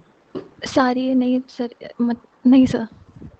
ठीक है, कोई बात नहीं। इसके बाद आपका सीएचएसएल का भी पेपर है? जी सर, सीएचएसएल भी डाला है, एमटीएस भी फॉर्म डाल दिया है। हाँ, सबसे सही आपने किया, फॉर्म्स हमेशा सारे भरने होते हैं और एक चीज़ और, घर की उम्मीदों को कभी भी प्रेशर के रूप में नहीं लेना। उनका तो काम है उम्मीद करना, है ना? तो यस मतलब इट इज़ ओके, मतलब ऑब्वियसली हमें स्ट्रेस होना चाहिए बट इसलिए नहीं क्योंकि घरवालों को उम्मीद है। घरवालों की उम्मीद से अपने को कोई ख़ास फ़र्क नहीं पड़ता, अपने को फ़र्क पड़ता है कि हम मेहनत कर रहे हैं, नहीं कर रहे। अगर आप मेहनत कर रहे हैं तो आपका इस बार नहीं अगली बार में सिलेक्शन हो जाएगा। भई खुदा ना ख़ास्ता इस बार आपका मार्च में नहीं होता तो आपको पता है अगली साइकिल कब है? 2023 का सीजीएल कब है? सर, अभी जून जून जुलाई में। तो मैं को अभी नहीं तो 6 महीने के बाद हो जाएगा। अगला मेंस 6, 7, 8 महीने के बाद होगा, है ना? तो जी ज़्यादा सर। चिंता नहीं करनी है। बट हाँ, यहाँ पर अभी कोशिश ज़रूर करनी है अपने स्कोर को मैक्सिमाइज़ करने की। आप कोशिश करिए मैथ्स में कुछ ऐसे चैप्टर्स हैं जो आपको लगता है कि आप पेपर में बना सकते हैं। Yes sir. कौन से चैप्टर्स हैं वो? रेशियो, प्रोपोर्शन, एवरेज, वो प्रॉफिट एंड लॉस, ये ठीक है। सब। आपकी उसकी थ्योरी बहुत अच्छे से तैयार है या थोड़ी कमज़ोरी है अभी उसमें? सर आप मेरे नोट्स देख लेंगे ना, जो टीचर एक-एक वर्ड भी बोलते हैं ना, वैसे वो भी लिख नहीं, नहीं, रखा है, नहीं, नहीं, लेकिन नहीं, नहीं, फिर नहीं। उसके ये बाद नोट्स भी मुझे चाहिए ही नहीं। मुझे चाहिए दिमाग में कितना है डेटा। बहुत थोड़ा-सा। आप समझे? मैं मेरे को देखिए मैं बहुत सालों से पढ़ा रहा हूँ, बहुत साल हो गए मुझे पढ़ाते, मेरे बाल सफ़ेद हो गए पढ़ा-पढ़ा के। तो इतना तजुर्बा है कि कई बार क्या होता है हम अपने नोट्स में लिख लेते हैं। जैसे मैं जब स्कूल में था ना, तो मेरी एक बड़ी बुरी आदत थी। मेरी बायोलॉजी की टीचर जो-जो लिखवाती थी ना, आप कई बच्चे होते हैं ना वो कि ये पेज है, यहाँ पर टेक्स्ट है, यहाँ पर भी लिख लेते हैं वो बातें। Yes sir. मैं उनमें से था और मैं उसे कभी पेपर से पहले पढ़ के गया ही नहीं। वो मैं पहली और आखिरी बार क्लास में ही देखता था। मैं सोचता था ये भी पढ़ लेता हूँ, वो भी पढ़ लेता हूँ, सब लिख लेता हूँ। ऐसे लेकिन ही सर उसके बाद मेरे जब साथ भी ज़रूरत होती अभी। है कभी-कभार क्या होता है हम परफेक्शन के लिए इतना ज़्यादा आगे निकल जाते हैं कि हम कुछ ज़्यादा ही एक तरफ फ़ोकस कर देते हैं और आउटपुट नहीं निकल पाता। तो वो काम नहीं करना है। टीचर के नोट्स आपने अपनी कॉपी में उतार लिए बहुत अच्छी बात है। बट वो ज़्यादा काम नहीं आएँगे। काम आएगा जब वो नोट्स आप अपने दिमाग तक लेके जाएँगे। तो जी। उसके लिए कोशिश करो, एक तो घरवालों के प्रेशर को गोली मारो, ठीक है? सब अपना-अपना जाने, हम अपनी मेहनत कर रहे हैं बस। एक तो वो चैप्टर्स बहुत अच्छे से तैयार कर लो जो आपको लगता है आपको आते हैं। चाहे वो अलजेब्रा हो, चाहे वो मिक्सचर हो, ये 5, 7, 10 चैप्टर हैं उन्हें बहुत अच्छे से तैयार कर लो। मतलब ऐसे तैयार कर लो कि नेक्स्ट टाइम अगर मैं आपसे कुछ सवाल पूछूँ तो आप उसे बना दो, ठीक है सर। ठीक है? जो हो सकता है देखिए वो बता रहा हूँ 10 दिन के हिसाब से, 6 महीने होते तो वो बताता। एक तो वो चैप्टर्स बहुत अच्छे से तैयार कर लो। क्या जीके के आपने नोट्स बना रखे हैं? Yes sir. तो उन नोट्स को बहुत अच्छे से रिवाइज करना है। अच्छे का मतलब अच्छे से, बहुत अच्छे से। मुझे बताइए सिविल डिसोबीडियंस मूवमेंट कौन से ईयर में स्टार्ट हुआ था? नहीं पता सर। दांडी मार्च कौन से ईयर में स्टार्ट हुआ था? आप समझे मतलब देखिए एक तो ये मत समझिएगा कि मैं आपको इंसल्ट कर रहा हूँ। This is not an insult, this is a reality check, yes sir. है ना? ये आपके नोट्स में है ना जीके के? जी। लेकिन आपके दिमाग में नहीं है तो किसी काम का नहीं है। तो सबसे पहले तो मैथ्स में और जीके में जो कंटेंट आपके पास है, जो डुएबल है, उसे अच्छे से तैयार कर लो, बहुत अच्छे से। ठीक ठीक है है? सर। इतना करके आप अपना मेंस दे के आओ और जितना प्रैक्टिस हो पाए मैथ्स की आप प्रैक्टिस ज़्यादा से ज़्यादा करो। कोशिश करो प्रैक्टिस, प्रैक्टिस, प्रैक्टिस डेली के 40 सवाल, 30 सवाल, 50 सवाल जितने बना पाओ एसएससी के प्रीवियस ईयर क्वेश्चन। जैसे कि आपने मॉक दिया, आपके इसमें 6 नंबर आए, तो मैं मान के चल रहा हूँ आपके 2 से 4 सवाल आपने सही करे, बाकी सब आपके गलत हो गए या स्किप हो गए। जी। तो उन गलत सवालों को क्या आपने मॉक खत्म होने के बाद ट्राई किया? सर वो बनते नहीं है, जैसे उनका नहीं सॉल्यूशन सॉल्यूशन देख के सॉल्यूशन बहुत बड़ा होता है, तो लगता है इतना लेंथी सॉल्यूशन, टाइम टेकिंग हो जाएगा। देखो जीवन ऐसे ही है। वो पढ़ना ही पड़ेगा, समझना ही पड़ेगा, जब तक आप उसे नहीं करेंगे तब तक काम नहीं बनेगा। आपको मैथ्स ज़्यादा पसंद नहीं है ना? सर लेकिन इसी से तो फिर अगर यही लेकिन नहीं। इस बार तो देखो आपके लिए कितना अच्छा है, पहले मैथ्स 200 नंबर की थी, जी वो तो है। पहले मैथ्स 250 नंबर की आती थी 700 में से। यस आप सर। मैथ्स के विद्यार्थी या परसेंटेज निकालते रहना बैठ के। अब मैथ्स आ रही है 390 में से 90 नंबर की। भाई प्री तो क्वालीफाइंग हो गया ना, तो मैं उसे क्यों गिनूँ? जी। समझ पा रहे हैं मैं आपको क्या कहना चाह रहा हूँ? तो यस अब सर। क्या है कि जीके और रीजनिंग जिसकी ठीक है, वो वहाँ जैसे-तैसे बच जाएगा। तो अभी के लिए बहुत लंबा-चौड़ा कॉम्प्लेक्स नहीं करते चीज़ों को। पहली बात थोड़ा-सा पॉजिटिविटी लाएँ। दूसरी बात, घरवालों की एक्सपेक्टेशन को प्रेशर के रूप में ना देखें। It is okay if we fail. It is totally okay even if we fail. अगर हम नहीं भी पेपर निकाल पाए तो हमारा जीवन कुछ खास नहीं बदलेगा। हम सीएचएसएल देंगे, हम एमटीएस देंगे, फिर से सीजीएल देंगे, फिर से सिलेक्शन ले लेंगे। It is okay. ये matter of life and death नहीं है, ठीक है? दूसरे नंबर पे जो कमियाँ हैं आपको पता है, आप उन्हें सुधारिए। ये जो चैप्टर्स आपको आते हैं, इन्हें अच्छे से तैयार कीजिए। जीके का रिवीजन प्रॉपर्ली कीजिए। Proper means proper. सुबह जल्दी उठिए, चाहे रात को लेट जाइए, it is up to you. ठीक है? ये हो जाएगा, इतना मुश्किल नहीं है, बट सच में पढ़ना पड़ेगा। नोट्स में लिखना बहुत अच्छी बात है, लेकिन वो कुछ खास काम नहीं आएगा जब तक आप उसे याद करके दिमाग तक नहीं लेके जाएँगे। और ऐसा नहीं है कि एक ही दिन में चारों सब्जेक्ट पढ़ने हैं, वो सब हलवा बन जाएगा। आप देखेंगे मैथ्स का क्वेश्चन लेके बैठेंगे, एक-एक क्वेश्चन को करने में 10-10 मिनट लगते होंगे आपको, है ना? Yes sir. आपको लगता है कि अरे! ये क्या मज़ाक हो गया? वो सामने वाला एजुकेटर तो 40 सेकंड को भी कहता है बहुत ज़्यादा है। जी। देखिए वो एजुकेटर है। उन्होंने आप बहुत बार सॉल्व कर लिया होगा, उनको अच्छे से आता एक है। बात बताइए, मैं इतने सालों से पढ़ा रहा हूँ, ये सिविल डिसोबीडियंस वाला सवाल मैं कम से कम 1000 बार तो आप लोगों से पूछ चुका, तो मुझे क्यों याद नहीं होगा? मेरा काम है ये, मैं यही करता हूँ, आप समझ पा रहे हैं? अब जैसे एक छोटा-सा एग्ज़ाम्पल, ये किताब है, ये किताब एक एसएससी के एस्पिरेंट के लिए किसी काम की नहीं है। राजीव आहिर है ये, स्पेक्ट्रम जी। मॉडर्न इंडिया की। तो मेरे पास क्या कर रही है? मुझे आपका एसएससी लेवल का कंटेंट बनाने के लिए इससे ऊँचे लेवल की किताबें पढ़ के, समझ के, उससे डेटा आपको देना पड़ता है, तभी तो हम एजुकेटर्स हैं। यस तो सर। जो आपके एजुकेटर्स हैं ना मैथ्स के, उन्होंने ऑलरेडी एसएससी से ऊपर लेवल की मैथ्स अच्छे से तैयार कर रखी है। इसलिए उन्हें बचपने वाली बातें लगती हैं। आप मुझे बताइए 13 का स्क्वायर कितना होता है? 169। आपको क्यों पता है ये? आप एक 8th क्लास के बच्चे से पूछिए, वो कहेगा अरे! ये तो बहुत ही मुश्किल चीज़ है, क्योंकि आप 14 तक का याद कर चुके हैं। जी। आप 15 का भी याद कर चुके हैं, 16, 17 आपको सब याद है, तो 13 इट्स लाइक ओके, बता दूँगी इसमें क्या है। तो ये समझाना चाह रहा हूँ, थोड़ा समय लगेगा। जो चैप्टर्स नोट्स में हैं, उन्हें बहुत अच्छे से तैयार करो, भागो मत। जल्दी-जल्दी मत करो, आराम से अच्छे से पढ़ो, पेपर दे के आओ, सीएचएसएल पे फ़ोकस करो। जैसे आपने सीजीएल का प्री निकाला, सीएचएसएल का निकाल लो, आपको 2-3 महीने की लाइफ टाइम मिल गई सीएचएसएल की नौकरी लेने के लिए। उसका मेंस तो थोड़े समय के बाद होगा। फिर यस से सर। मुझे मिलो या जिस एजुकेटर से मिलना है उससे मिलो। अगर नहीं भी मिलना तो इसी प्लान को एग्ज़ीक्यूट करो, पेपर दो, सिलेक्शन हो जाएगा। सर इस बार ये मेंस मुश्किल लग रहा है, मतलब हाँ, क्लियर होना। बिल्कुल। आप पॉइंट नहीं समझे मेरा, नहीं समझे ना? अगर फिर ये समझ मेंस गए। पॉसिबल होता, तो मैं मेंस की स्ट्रैटेजी क्यों डिस्कस करता? मैं तो सीएचएसएल की डिस्कस करता। देखिए जो मॉक्स आप दे रहे हैं, पेपर वैसा नहीं आना है। पेपर अलग आना है बिल्कुल, मानते हो? Yes sir. तो उनके स्कोर के बेसिस पे आप जज नहीं कर सकते कि मुश्किल है या आसान है। लेकिन क्या ये डेटा आपका स्कोर इंक्रीज़ करेगा? मान लेते हैं अभी आपका स्कोर 290 आ रहा है, उस मॉक में जो पेपर आपसे पूछेगा, उस पेपर में। तो ये जी। 291 बना देगा उसे। जी बिल्कुल। ये सीएचएसएल में भी काम करेगा, एमटीएस में भी काम करेगा। ये तो वो डेटा है जो 100% फ़ायदेमंद है, तो ये तो तैयार करो आप। ठीक है सर। ठीक है? जी। सोचना कम है, काम ज़्यादा करना है, और 15 मिनट भी लगते हैं मैथ्स के एक सवाल को सॉल्व करने में, लगा दो, कोई फ़र्क नहीं पड़ता। कहाँ ठीक जाना है। है अपने? अब कहाँ जाएँगे? 1 आध घंटा फालतू पढ़ लेंगे, ठीक है सर। ठीक है? जी। फ़ोकस करें और बीच-बीच में अपने एजुकेटर से, चाहे मुझसे, चाहे जिससे, आएँ, डिस्कस करें क्या प्रॉब्लम है, हम आप ही लोगों के लिए बैठे हैं। बाकी कोई डाउट लेता है, नहीं लेता, I am very proud of my self कि मैं आप सबके डाउट्स लेता हूँ, तो आपको दोबारा कभी दिक्कत हो तो आप दोबारा आके मुझसे मिल सकते हैं। बिल्कुल सर। ठीक है? चलिए, all the best. Thank you. सोचना कम है, घबराना कम है, इट इज़ डूएबल, हो जाएगा, ठीक है? ठीक है sir, thank you. All the best. Thank you. Perfect, बिल्कुल। देखिए देखिए डाउट्स लेना बहुत बड़ी ज़िम्मेदारी होती है टीचर की, बिकॉज़ आपके डाउट से पता है हम लोग बहुत सीखते हैं, कि हमें पता लगता है कि बच्चे के जीवन में समस्या क्या है। अब जब तक टीचर को समस्या ही नहीं पता, अब जैसे इन्होंने मुझसे डाउट पूछा, तो मैं समझ गया कि ये समस्या है, तो मेरा भी एक्सपीरियंस बढ़ रहा है उससे। उससे आने वाले जो और बच्चे हैं अगले बैचेस में, उन्हें मैं और ज़्यादा अच्छे से पढ़ा पाऊँ। तो इट इज़ मेरे हिसाब से very important for a teacher to take doubts. अच्छा, बहुत बढ़िया।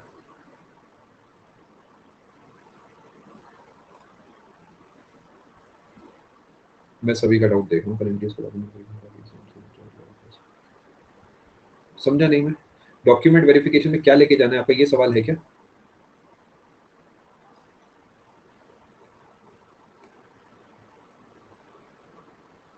अरे नॉर्मल कुछ नहीं है। आपने सारे डॉक्यूमेंट्स का कलेक्शन बना लिया है? जो आपसे डॉक्यूमेंट्स मांगे गए हैं, सब रेडी है? कौन से रीजन से हैं आप? एनआर, सीआर या जो भी रीजन है, एक बार लिखिए। एनआर, अच्छा। टाइम से जाइएगा, बहुत स्मूथ है। जो अपना वही होगा ना सीजीओ कॉम्प्लेक्स में, एनआर बेस्ट है डॉक्यूमेंट वेरिफिकेशन के मामले में। मस्ती से जाइएगा, मेट्रो से जाएंगे आप, मेट्रो के बिल्कुल सामने ही है बिल्डिंग, कुछ खा के जाना आराम से और बस सब बढ़िया होगा, कोई टेंशन नहीं है।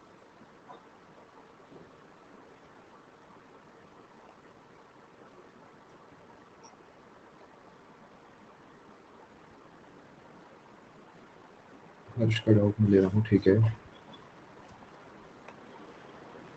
क्या हर्ष आप इस समय क्लास में हैं? शायद आपने पिछली क्लास में भी कुछ भेजा था मुझे। ठीक है, आप एक बार डाउट प्लीज़ अपना लिखिए, क्योंकि बहुत सारे डाउट्स मैं लेता हूँ तो कभी-कभार एग्ज़ैक्ट डाउट दिमाग से निकल जाते हैं। ये तो मुझे याद है कि आपने कहा था मेरे रैंक 5 के आस-पास कुछ है, वो सब मुझे याद है, बट एक बार डाउट लिखिए आप।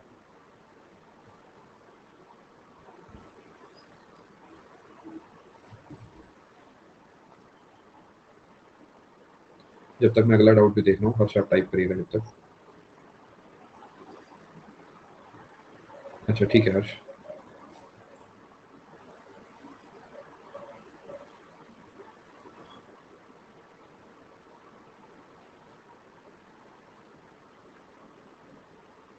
हाँ, बहुत बढ़िया स्पीड है सुमित, 35 काफ़ी अच्छी स्पीड है।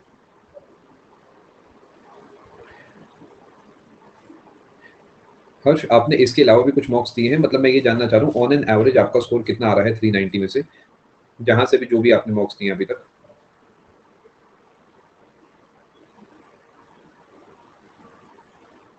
200 से 250, ठीक है। देखिए, सबसे पहले सेफ्टी वाइज बात करूं तो ये स्कोर सेफ होना चाहिए सिलेक्शन के लिए। अगर आप 250 की तरफ हैं 200 की तरफ की जगह, ठीक है। कैटेगरी अगर आप बताना चाहें एक बार आप लिखिए हर्ष। यू आर, ठीक है। लेकिन मैं फिर भी चाहूंगा कि ये स्कोर 270 280 के आसपास हो जाए। कुछ सजेशंस जो मैं आपको देना चाहता हूँ वो ये है कि हर मॉक में जितने सवाल आपके गलत हो रहे हैं आप उन्हें एक बार रीट्राई करें अपने आप, ठीक है।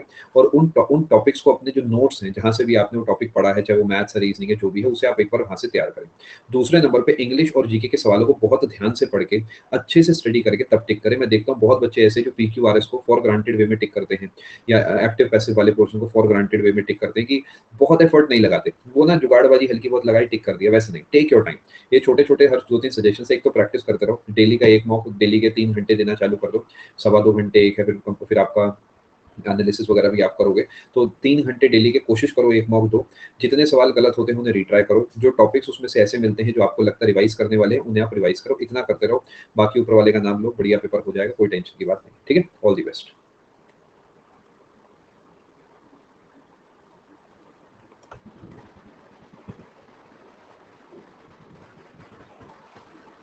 ये नेहा, मैंने आपका डाउट पिछली क्लास में ले लिया था, शायद आप उस समय क्लास में नहीं होंगे। पहली बात, ऐसे सवालों की बहुत ज़्यादा चिंता नहीं करनी है नेहा, क्योंकि जनरली देखा गया एसएससी ऐसे सवाल बहुत ज़्यादा तो नहीं पूछता। दूसरे नंबर पे आपको जो सही जो स्ट्रॉन्ग है वो स्ट्रॉन्ग कैसे आप जज करते हैं, जिसपे आप सोचने पे मजबूर हो जाओ। जैसे शुड अल्ट्रा रिच पीपल पे मोर टैक्सेस, जरूरी नहीं है कि एक ही सही होगा। पर्सन ए कहता है कि हाँ इससे क्या होगा, इनकम इनइक्वालिटी जो है वो ज्यादा है अभी, वो कम हो जाएगी, तो इसका लॉजिक सही लग रहा है ना। आपको निष्पक्ष होकर सोचना है, तो ये सही है।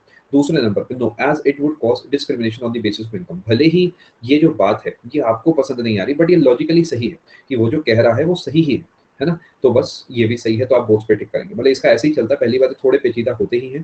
दूसरे नंबर पे एसएससी बहुत ज्यादा सवाल ऐसे नहीं पूछने वाला, तो चिंता ना करें, रिलैक्स रहे।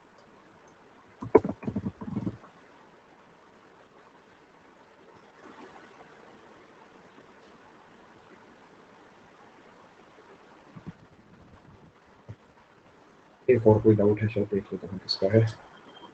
श्वेता का डाउट है, ठीक है। सेलिंग प्राइस, ठीक है। अगर कोई चीज 5 की है तो उसमें उसने एक प्रॉफिट कमाया है, तो उसने उसे 4 का खरीदा होगा। उसने दुनिया को बताया है कि उसने उसे 5 का ही खरीदा है, ठीक है। अब आगे क्या है,